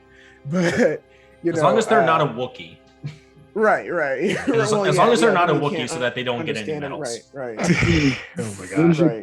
But no, I mean, I like what they did here. You know, I like the character a lot. I do want to see actually more of their story. I would love to see them do like a continuation of this at some point. Okay. Yeah, I don't mind. Yeah, like, I wouldn't mind seeing. seeing This is it. honestly a top 3 episode. Like, this is my 3rd favorite episode. You know, it goes, you know, episode 1, episode 5, and then this one. And actually, I feel conflicted with this one. I actually didn't like this one so much. No, I mean, you know, I liked it. I liked the story that they told here, but I'm a sucker for like the whole like, oh, you know, best friend or family member turns to like, you know, the bad guys, and then now the whole point of the series is bringing them back. And like the legacy of something like, what word am I trying to say? Something meaningful or something like that has meaning to it gets passed down to some person that's part of the family but was more of like an outsider originally. So they didn't spend as much time with that family, but they're still carrying on that right tradition. I mean, like I'm also a sucker for those kinds of stories too. I feel like if they would have, like, if this was like a series, like if, you know, they were able to like expand on this for like a season, they probably would have done more stuff with that. They probably would have done more to like build up the bond and like tension within the family. You could make a good like Avatar type story with this. Right. Like it struck me. It does have like some of those vibes to it. What happened to the rabbit people? Will we find out about her rabbit species? They all got killed by Ocho. I'm sure we'd probably get some sort of explanation. It'd probably be something like, "Oh, the Empire just shot them all dead" or something. I don't know. But, Dang. You know, well, because the Empire is like notoriously racist towards like alien species. So. I mean, that I guess that's true. Yeah. Yeah. So to say that they're racist is an understatement. I mean, yeah. No, also, if they're racist, then how the hell did they get Finn? Well, they're pretty much species. They're fine with like humanoids. Are they versatile? Well, I mean, they're fine with humanoids. They just like Thrawn had a horrible time ascending through the ranks. So it's like, you know.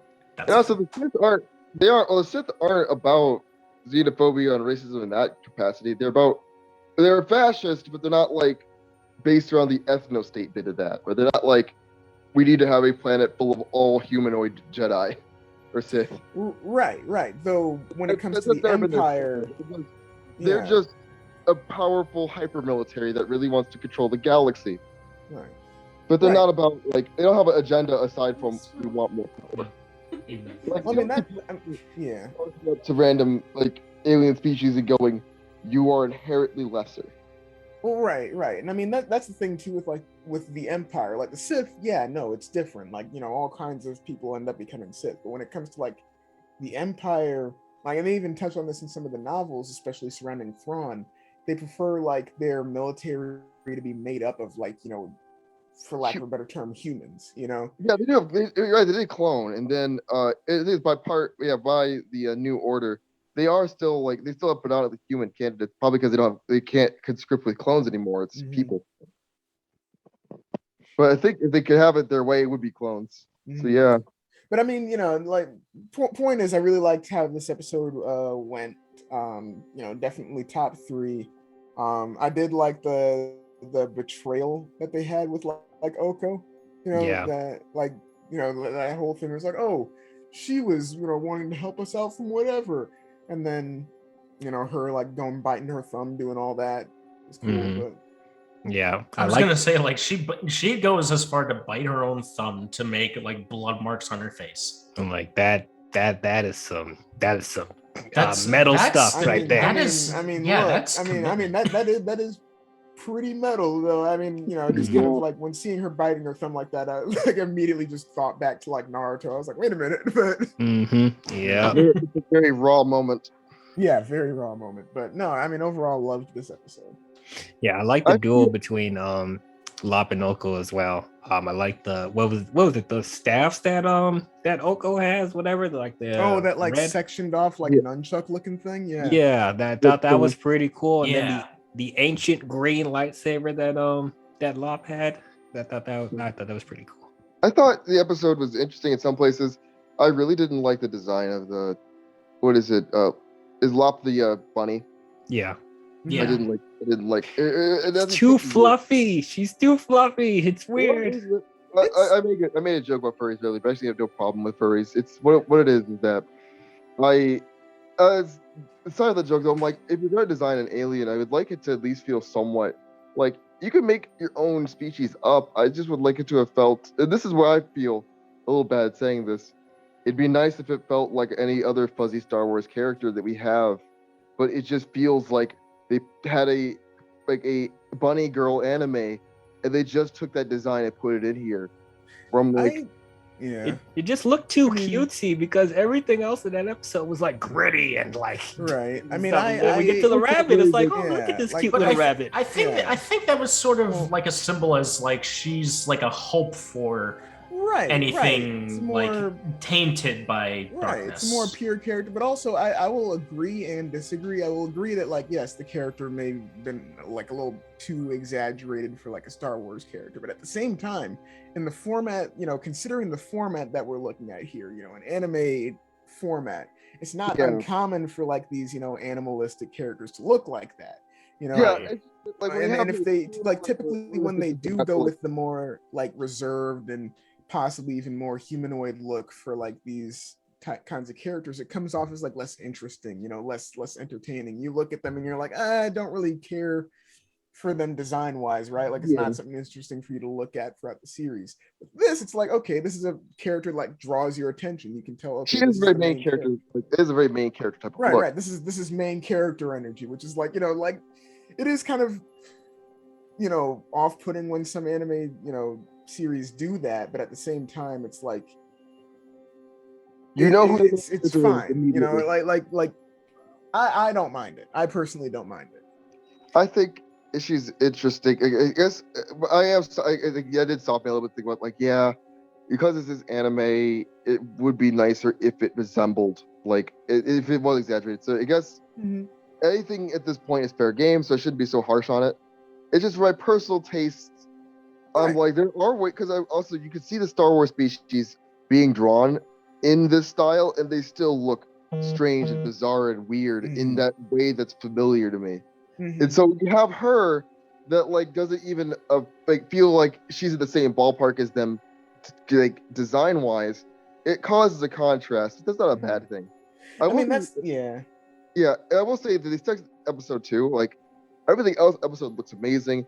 I like the art style. And I do like this type of story. I feel like it was delivered a little bit like, unlike for me the other episodes that were a bit more well paced, this one felt strange pacing wise. I was like, something about this feels off. Like I feel like you front loaded this story, but you didn't give us enough time to really feel attached to this. And the motivations felt unclear to me for a little bit with the like the betrayal made sense. I want to be strong. This planet didn't get taken over anyways. I may as well be the one to do that. Blah blah blah. Motivations are justified, but I feel like with their personality feeling so underdeveloped, I'm like I don't feel the connection they should feel from this. I think you know what it is? I think it's that 7 years later time gap. We don't see them grow up together, and so we don't see them develop that much as characters. Yeah, and that's kind of the consequences of doing like one episode of that. Like if they did like a whole series, you probably would have seen them growing up together and whatnot for like, you know, a good 2-3 seasons or something like that. Then you probably would have seen that divide, and then you probably would have gotten a couple more seasons before some sort of time skip of like maybe 2 years instead of 7. You gotta be aware of like you have to be aware of like your time constraints. And what was interesting to me was I was like, episode 5 to me was the most you could probably do with this type of story, like a short episode. And this is like I see wasted time here. I see underdeveloped stuff here. So that's why I'm contrasting them. As I'm like, I know it's different for every studio. They have different like people want to crunch it this time, not this time. People want to do this, not this.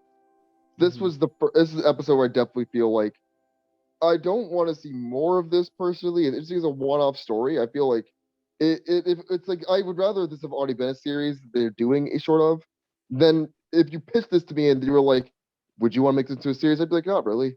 It's interesting. It's cool. Right. But I don't feel very strong about it at all because of the pacing issues, because of like certain things that just don't jive with me. Like in this being an anime buffet that Disney has presented us with, there's some items I'm gonna dodge like the plague, or like just dodge because I'm not really interested today. And this is the bland mashed. This is the Golden Corral potatoes of the series. I'm like, it's not bad. It just wouldn't eat this. Right. I mean, that's fair because I would say like this kind of falls in the same vein as Studio Trigger's first episode, where it's like you could have gotten more, you know, like if this was a series, you would have gotten more time like with the development of those characters and gotten, you know, more of a feel for that world. But you know, are we just not going to talk about the blatant scanner that they stole from Dragon Ball Z? I was actually going to point that out. I was actually going to point that out. That Lop has a scouter. Yes. Like pulls up to that like Imperial officer and just like, what the? They literally was watching Dragon Ball Z and was like, I saw it as this might be a worse type of reference, but I was looking at Lop's thing as like a dual gazer from Yu-Gi-Oh! Zexal. Man, I kind of wish dual gazer. Let's roll. I kind of wish now that, like, you know what? If they do a season 2, I would love to see a Dragon Ball style of episode. Oh God, you already got the Dragon Ball episode. It's called the Twins. Yeah, the Twins. Nah. I need something. Yeah. That's the closest we're gonna get. You want to see the Jedi like shoot rays out of their hands? Is that what you want? I need an episode where a guy takes like 10 minutes to charge up like an electricity attack or something like that. Oh my God. Be careful what you wish for. Just go say that. Well, if you've ever wanted to see Star Wars in that style, I believe Toriyama did do a art piece for Star Wars. Yeah, no, he did, but you know. You want to see that you could look at that and you can imagine what but I wish they did. I kind of wish they did do a Toriyama art style for this. Well, I wish they would have done one in like the style of like the Broly movie that came out recently. Oh God, that I feel like would have fit with like. Oh, that'd be so sick. Well, now I'm imagining a Sith that's not even it's not even using the force. It's just punching really hard now. It would be the perfect revival of that one thing from Clone Wars. Big thing that was made of like tendons. I forget what it was. Yeah. That muscly creature thing. Yeah. The thing that Obi-Wan fought a few times. I would be terrifying. I'd absolutely. Yes, you should bring that back and bring it back with Toriyama drawing it. Right. Why not? Like Toyotaro is a new guy who's doing the Dragon Ball stuff. Have him do it. All right.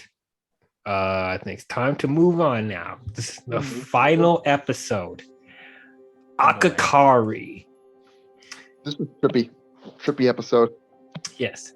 So prior to the initial extinction of the Sith, a Jedi named Tsubaki Yeah, Tsubaki. who has been suffering from visions of an unidentified individual dying in front of him, reunites with his old love, Misa, a princess who has been overthrown by her dark side wielding aunt Masago, with the aid of guides Senshu and Kamahashi. So Tsubaki and Misa make their way to the royal palace. Masago captures Tsubaki's friends and overpowers him, then attempts to convince him to join her as apprentice. When Tsubaki refuses, Masago masked henchmen attack him, and then Tsubaki kills them, but also accidentally kills Misa dressed in their uniform, just as he had foreseen. Completely broken, Tsubaki agrees to join Masago, forming a dyad to resurrect Misa, and departs. So I'm gonna say up front, the first time I watched this episode, I didn't like it. I didn't like it. And it felt like a really sour taste in my mouth that they ended the whole series with this, because of how dark and somber it just ends. And I wasn't a huge fan of the animation style. It felt the most off out of all of them. And the music was really weird as well. It was like this weird bongo stuff in the background, and it's like there's not really any like atmospheric score. It's just those bongos the entire time. I'm just like, what is this? Black Panther. Yeah, the whole time. Yeah, exactly. I mean, it's not even cool like that. It's not cool like Black Panther. It's just random bongos. It's not even rhythm. It's just like it's just trying to be creepy. It's trying to be like getting under your skin, and that's how I felt the entire time watching this. I'm like, oh, what is this? What's going on? But I will say the more I watch this, the more I started to appreciate it. Because like it is supposed to make you feel uncomfortable. It's supposed to get under your skin, and like the whole theme of the episode, like it harkens back to Revenge of the Sith, where it's like where Anakin lost all hope and he felt like he had to go to the dark side to save Padme. And then in this, they just take it a step further, being like, he's the one that accidentally kills the person that he loves. And so he feels like he has to go to the dark side in order to save her from death. I'm like, so I like those themes. I'm still not crazy about the animation style, but it fits in line with the tone that they're establishing, that it's supposed to be kind of weird and like off-putting and whatever. The best thing I liked about the animation, I liked the design of Masago. I didn't even know if Masago was a he or a she, which I thought that's interesting. Is like, is that a transgender character in Star Wars? That's interesting. I don't know if it is, but that's kind of the vibe that I was getting, which I thought that was interesting. And I like the motion of the androgynous character design. Yeah. Like a gender ambiguous, not sure. I also like the motion of the lightsabers. It seemed like it had I like the motion blur that it had. And the overall the animations has a really simplistic, but it's like it's in your face at the same time. So it's like, even though it's like it's not my favorite, but I appreciate how weird it is. I guess so. I don't know. I thought it was pretty solid overall. What your guys' thoughts on the episode? I liked this episode. I will agree. The animation style was weird. It took I mean, I liked it, but I don't think that it was a good one to end off with. I will agree that like the animation took a little while for me to get used to. It's not, something that I would typically watch, I'll definitely say. I did like the overall story. The music was a little bit weird. I probably would have gone with like some, different music choices for like the, action scenes at least. But no, I mean, overall, I liked it. I just don't think that it was like the best thing to end it with. It probably would have been a good like middle episode. Probably the more appropriate episode to really end things with. Probably honestly probably would have been like the episode that came right before it, or something that maybe would like grab people's attention, like The Elder or something like that. But Yeah. I also like the dynamic between Tsubaki and Misa. Like, I like that, there used to be lovers, and then, their paths diverge after a while. They both go in separate paths. So I liked the whole, reuniting. Like, they're not, like, you could tell there was some like tragic stuff happening between each other. So they're not instantly like, oh, I miss you, or they're like, they're, I pretty much overall like that dynamic. It was different from what we usually see from love stories in Star Wars, even though I think love stories in Star Wars aren't that great. But like, this had the potential to be interesting. And yeah, and of course, with Misa's hair design, they're homaging Princess Leia, so I kind of liked that, had the same swirl thing, so I thought that was cool. Yeah. Any thoughts? I was gonna say Tsubaki was actually played by Henry Golding, who played as Dwayne's favorite character, Snake Eyes. Huh. No, we don't talk about that. we don't talk about that. Let's talk about that. This is now a G.I. Joe episode. Yeah, I don't want to go into another rant. But I do like Henry Golding. I think he's a really good actor. I thought he did a pretty good job playing Tsubaki. I forgot to mention the two characters I didn't like at all in this episode is Senshu and Kamahachi. They were annoying. I didn't like them. They were assholes. The travelers? Yeah, the travelers. Like they got. Yeah, I wasn't a fan either. But yeah, as I said, I mean, I liked how menacing Masago was. Like overall, her design is just like, it's really creepy. I like that, and she had a really commanding presence as well, and she was also being very methodical, mysterious. So I liked that. Later on, when the Tsubaki and Masago and all of them in the final battle, I liked how the color palette changed to more of a red like aesthetic, which I liked a lot. And then when Misa dies, like everything just turns red, and you just see like the animation gets more dramatic. So I kind of, like I said, I appreciate how like intense dramatic it was trying to be, how weird it was. It reminds me a lot of I'm not sure if it was Studio Madhouse, Studio Shaft, that had this technique where in their anime they would have like a sequence that was like hyper traumatic moment, like something is horribly wrong that's occurring on screen.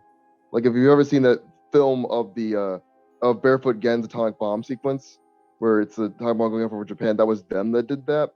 But it reminds me of that type of framing for their like scenes, where it's like, okay, here's the event that's going to ruin this character's life. We're going to make this a very surreal, strange animation that contrasts the entire episode, and basically is the no going back point of the story.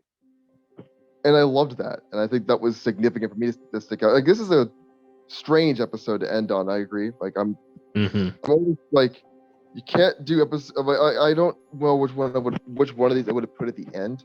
Like, this I probably would have put episode 5 at the end, maybe. That's too late. I need that sooner. It's too late. What you mean? I probably would have put episode 7, The Elder. I would have put that there. That'd be great for the end, because that one feels dramatic and like that feels closed off enough even too. But it's a dark kind of episode too, where it's like, oh, she's dead and you killed her. You gotta join me now. Cool. I will admit though, I would not mind seeing a continuation of it, just because of how it ended. I guess.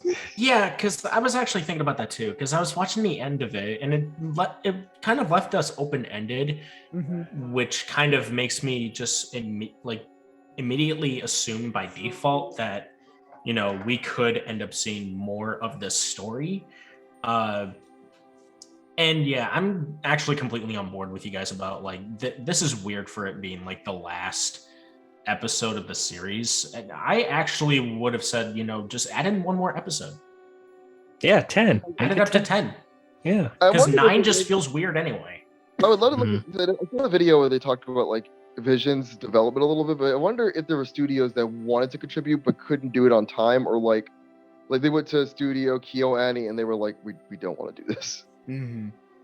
I wonder if there were studios that turned them down, or like because I can imagine, or if the studios were like, because if this is what my conspiracy theory, if this is a buffet of episode pitches, it'd be interesting if there were studios that were like, we don't have a pitch for you, like we would like to, but we don't have anything to present. So yeah, because it does feel like a strange episode to close out on. Studio Ghibli, anyone? No, I don't think Miyazaki would want to. Really? I don't know. I don't think he'd want to. But He wants to do original ideas, but I think that they would be able to do, but a like solid he can make his content. own original idea based in like the Star Wars. Like, how does he see Star Wars? Because that's what Star Wars Visions is. Miyazaki is not really. He doesn't mind adapting stories. Some of his films are adaptations. You know what? You're right. Yeah, you're right.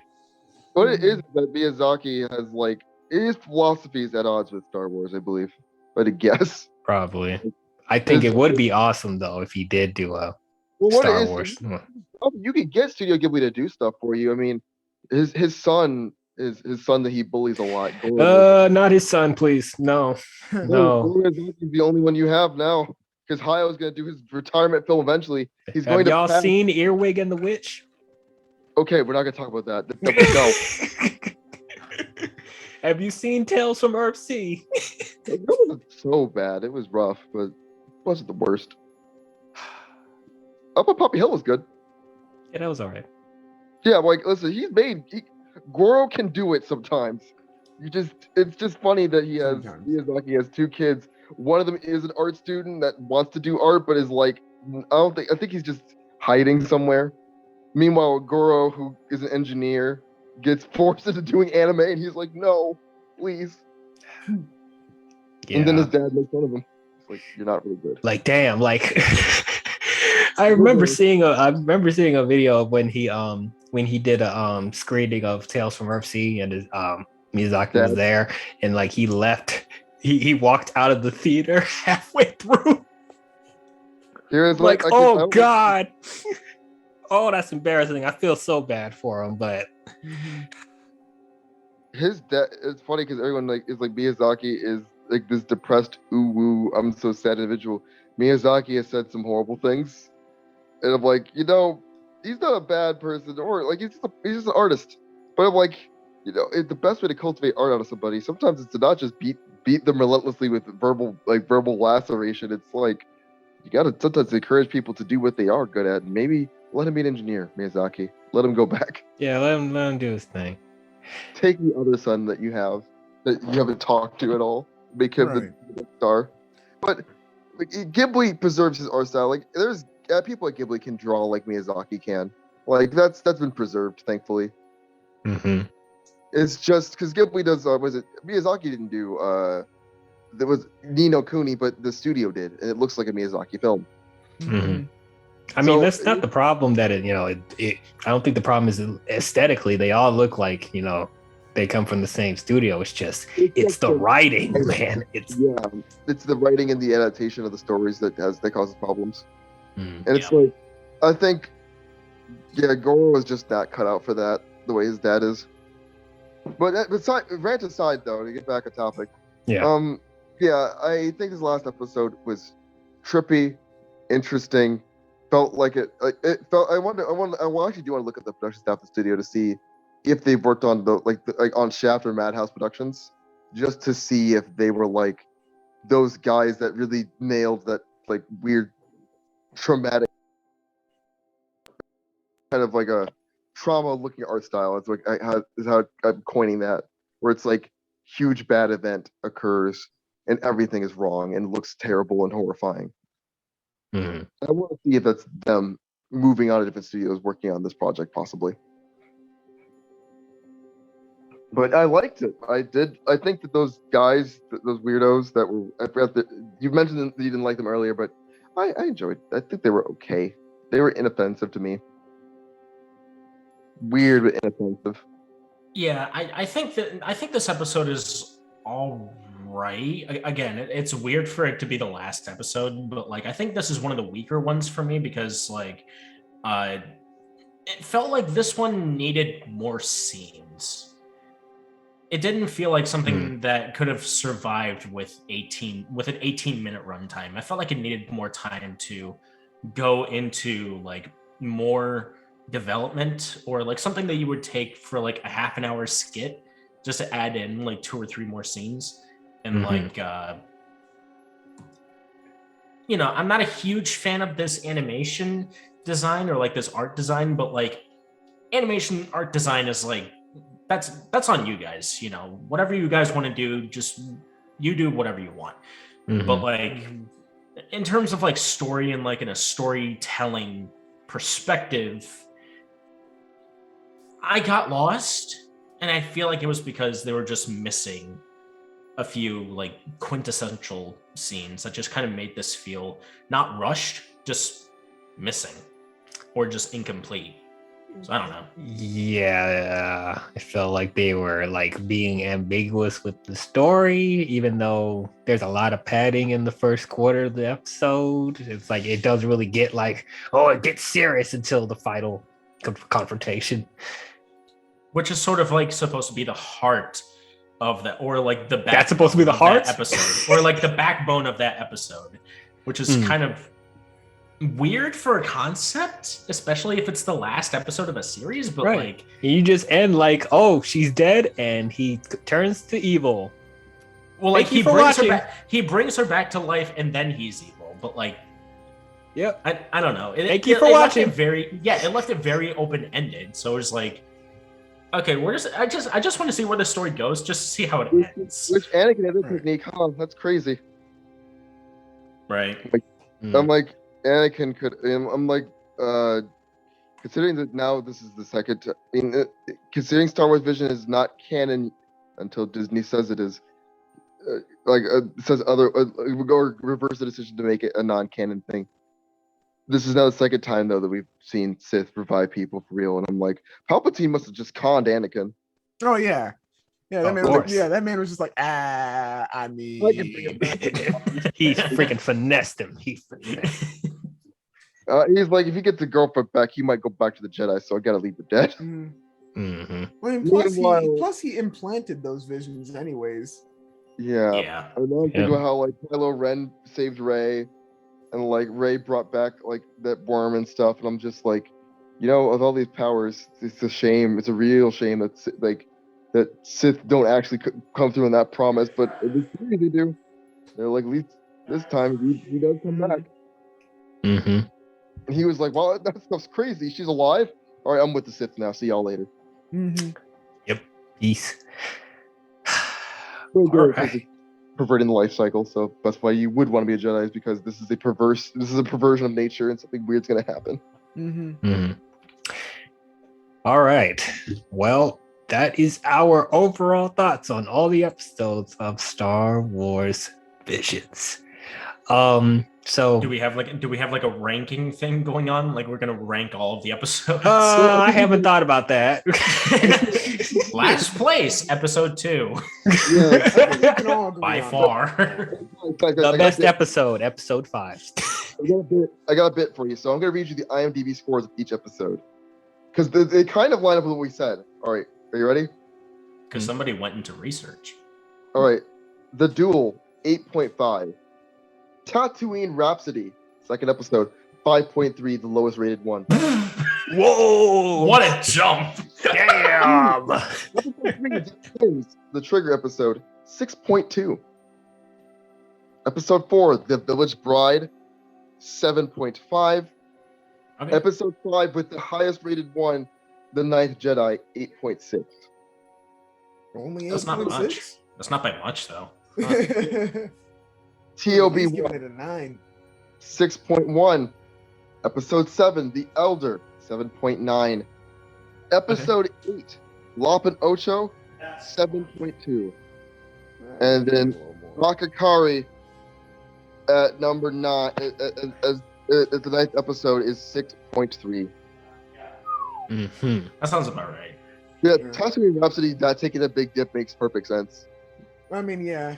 I mean, it was a huge tonal shift too from the first episode. Yeah, because Oh, like, how yeah. do you go from like hardcore, like, yeah, he's a Jedi, all the way to, yeah, this is my band. You are a Jedi! That's the power of music. We're gonna save my friend through the power of music and this lightsaber I just found. Lily- Just killed the man with a lightsaber. But man, My hilt against his head. Press the button. Now he's dead. Oh my god! Oh my god! This is Master. episode Tatooine Rhapsody, they should have Didn't done mean to go the dark side. Oh my god. Now I'm not back at the temple tomorrow. Oh man. Don't matter. Well, that was better than what we got. I'm just a poor boy from a town on Tatooine. Oh my god. This came after hardcore Sith Jedi fighting, umbrella lightsaber. I'm Mary Poppins, y'all. Afro sister Sith. Like, Okay, make it awesome.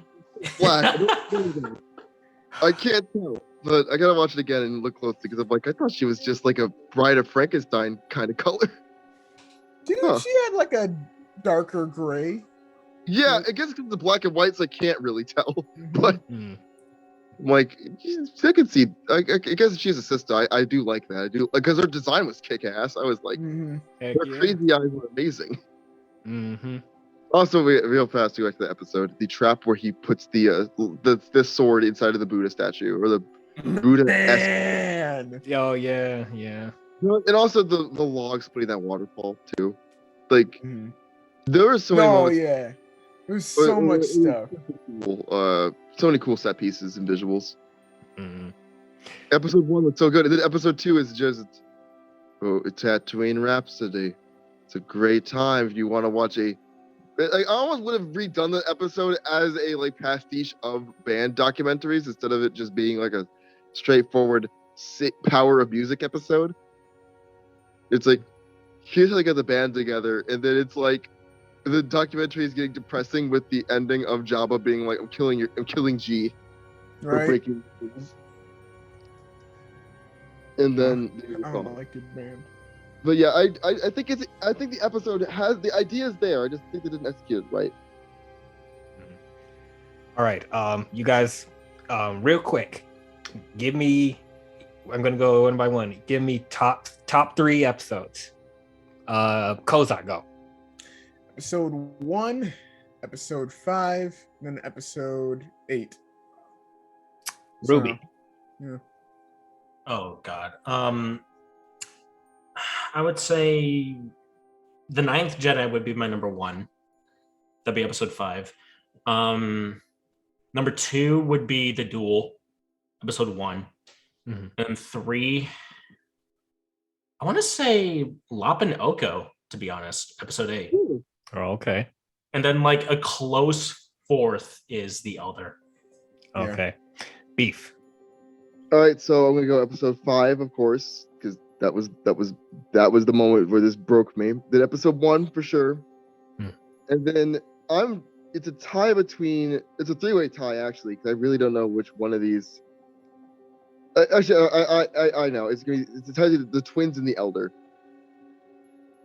Okay. But it's episode 6, the TOB1 is like a personal like honorable mention because I just adored the episode. Yeah, that's a So cute one. I either way, your number 3 is a Studio Trigger episode. Yes. Yeah. For me, it is from least to best. I mean, they're all 3 of them are great, but it's like from least to best. The Elder, and then the Ninth Jedi, and then the Duel. Mm. Yeah. You're the brave one. You put the Duel as your number 1. Yes. Hey, same here. Yeah, so did Mike. Yeah. Like, I mean, there's Beef, no you and I denying. are the Ninth Jedi guys. Yes. Oh, yeah, that's Like, good. there's no denying the Ninth Jedi. I think, as far Yeah. from a storytelling perspective and the animation and the pacing and writing, it is the best one.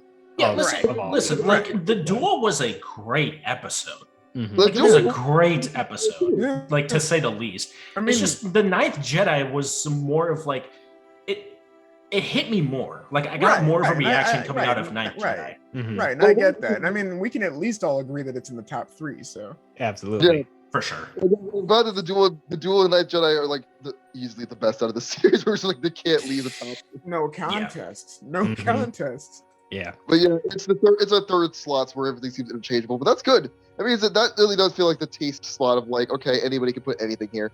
Mhm. Like, Mhm. I But if you thought- say Tatooine Rhapsody, you're off the team. Yeah. Who says Tatooine Rhapsody? Whoever says Tatooine Tatooine was Rhapsody my is favorite. clearly onto something. Well, they're just an agent of chaos.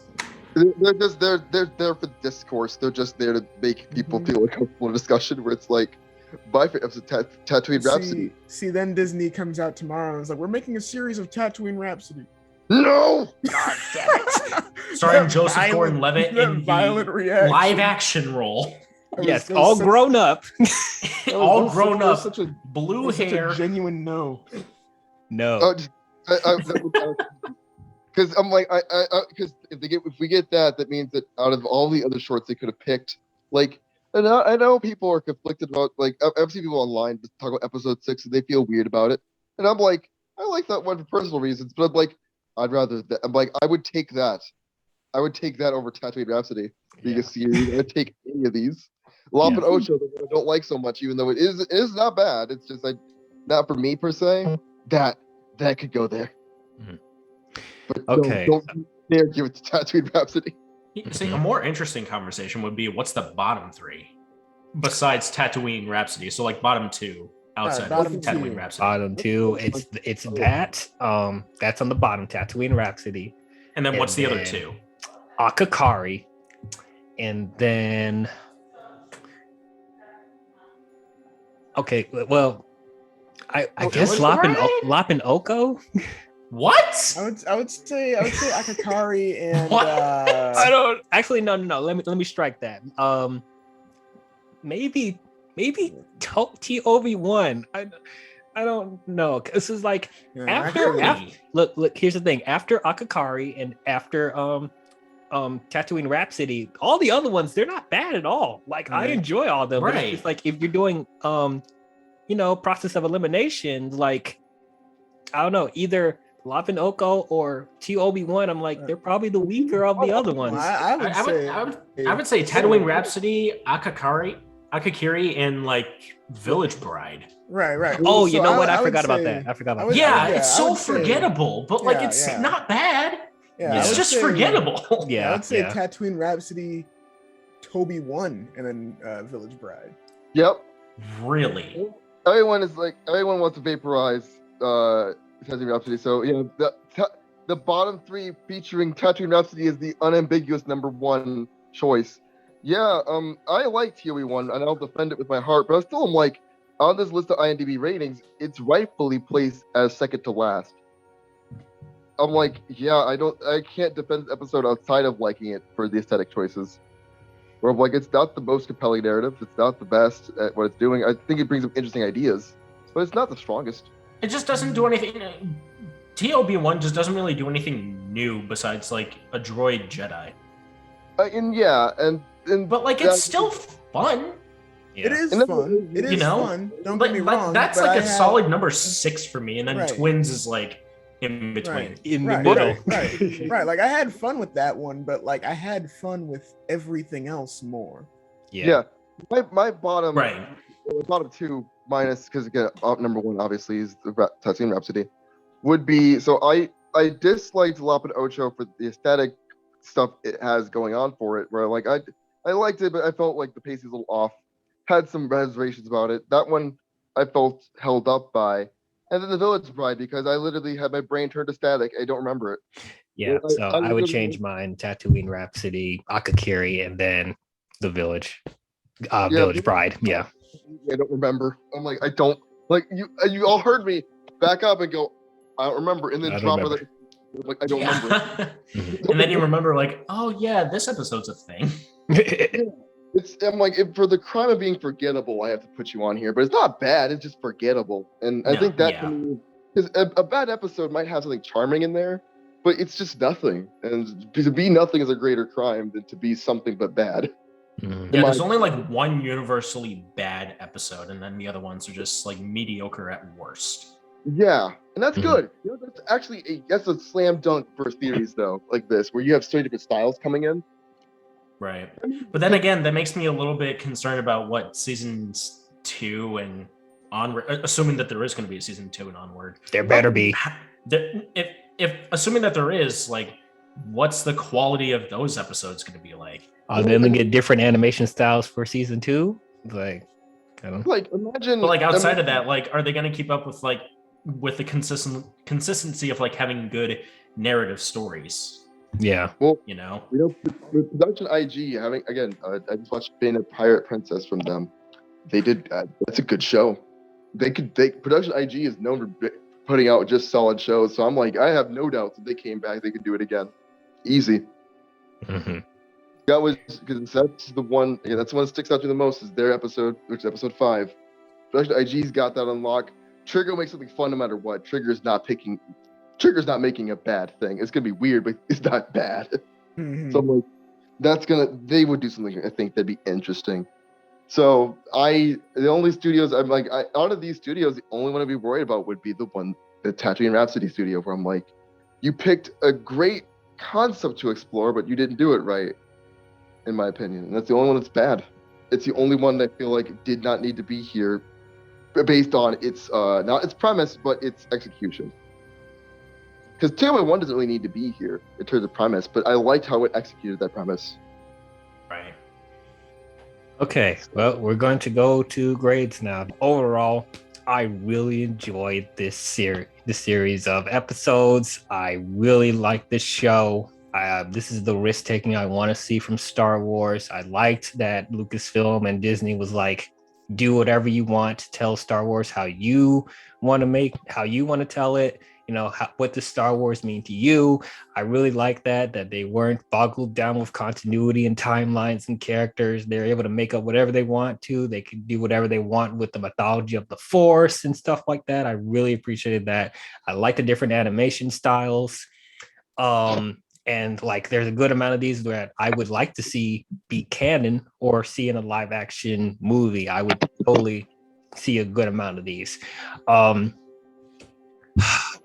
If I had like one criticism of the show overall, I just wish that the episodes were a little bit longer. I probably would have liked it if they was at least like 30 minutes or something, just to have the story flesh out a little bit more. Maybe not all the episodes need a whole 30 minutes, but like, I know there's some of them that definitely needed it. So I definitely wish that was the thing. But yeah, man, this is great. If you guys haven't seen this, watch it.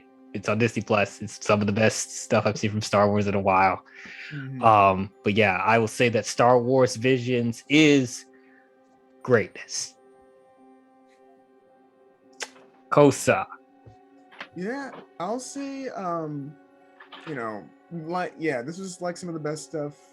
Honestly, next to Clone Wars, probably the best thing I've seen come out of Disney Star Wars yet.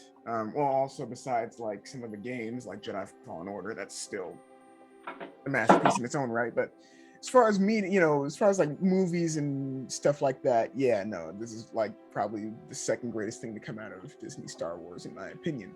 I disliked an episode, that being, episode 2, but I didn't hate any episodes. Like, if I was like with a friend and they were watching Star Wars Visions for like the first time, I would sit through episode 2. I wouldn't, tear my eyes out or anything like that.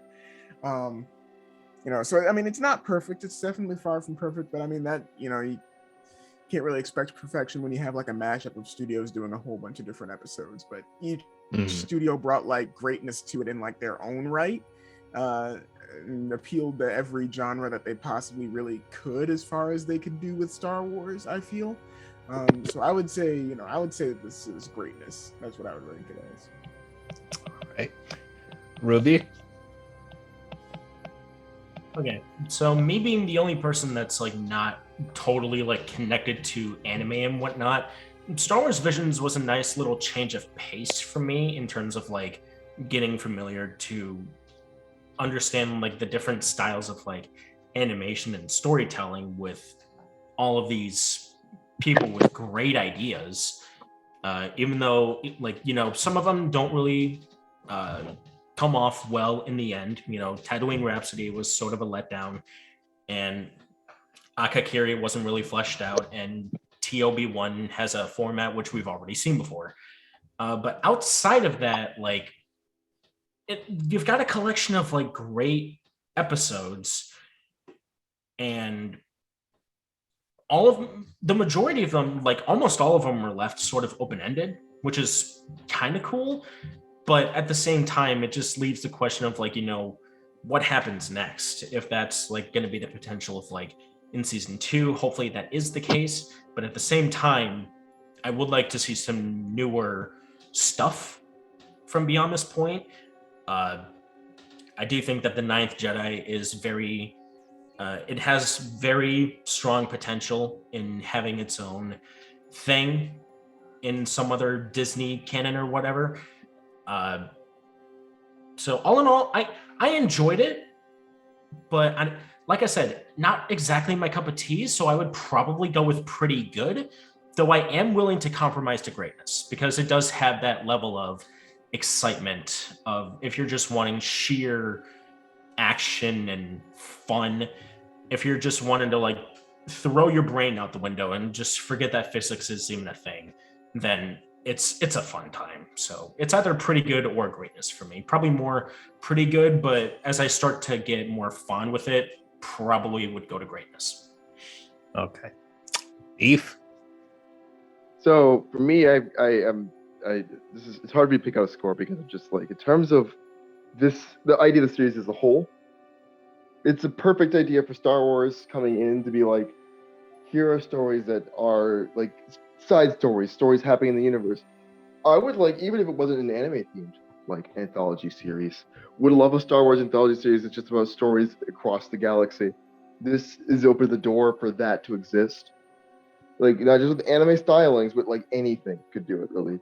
And I would love to see more of that kind of energy. So as I do, no matter what happens, I want it to continue. So my score, just to kind of pop off, is going to be greatness. But it's the perfect idea of like short stories about Star Wars. Nobody has objections to that. It's the aside from Tatooine Rhapsody, which I still think the idea is there. The problem was just the execution for that episode, but everything else would be great to see continue. And if they do a series of visions, I would. If my theory that this is just the Disney looking around a little bit to shop and see what they can do for a Japanese market, then I would go with The Ninth Jedi, and I think that needs to be a full series while everything else can kind of get follow-ups in season 2 of Visions or something. Because that'd be interesting. Because I'm like, I would not that or that or the Duel. Those two I think need to be a full series.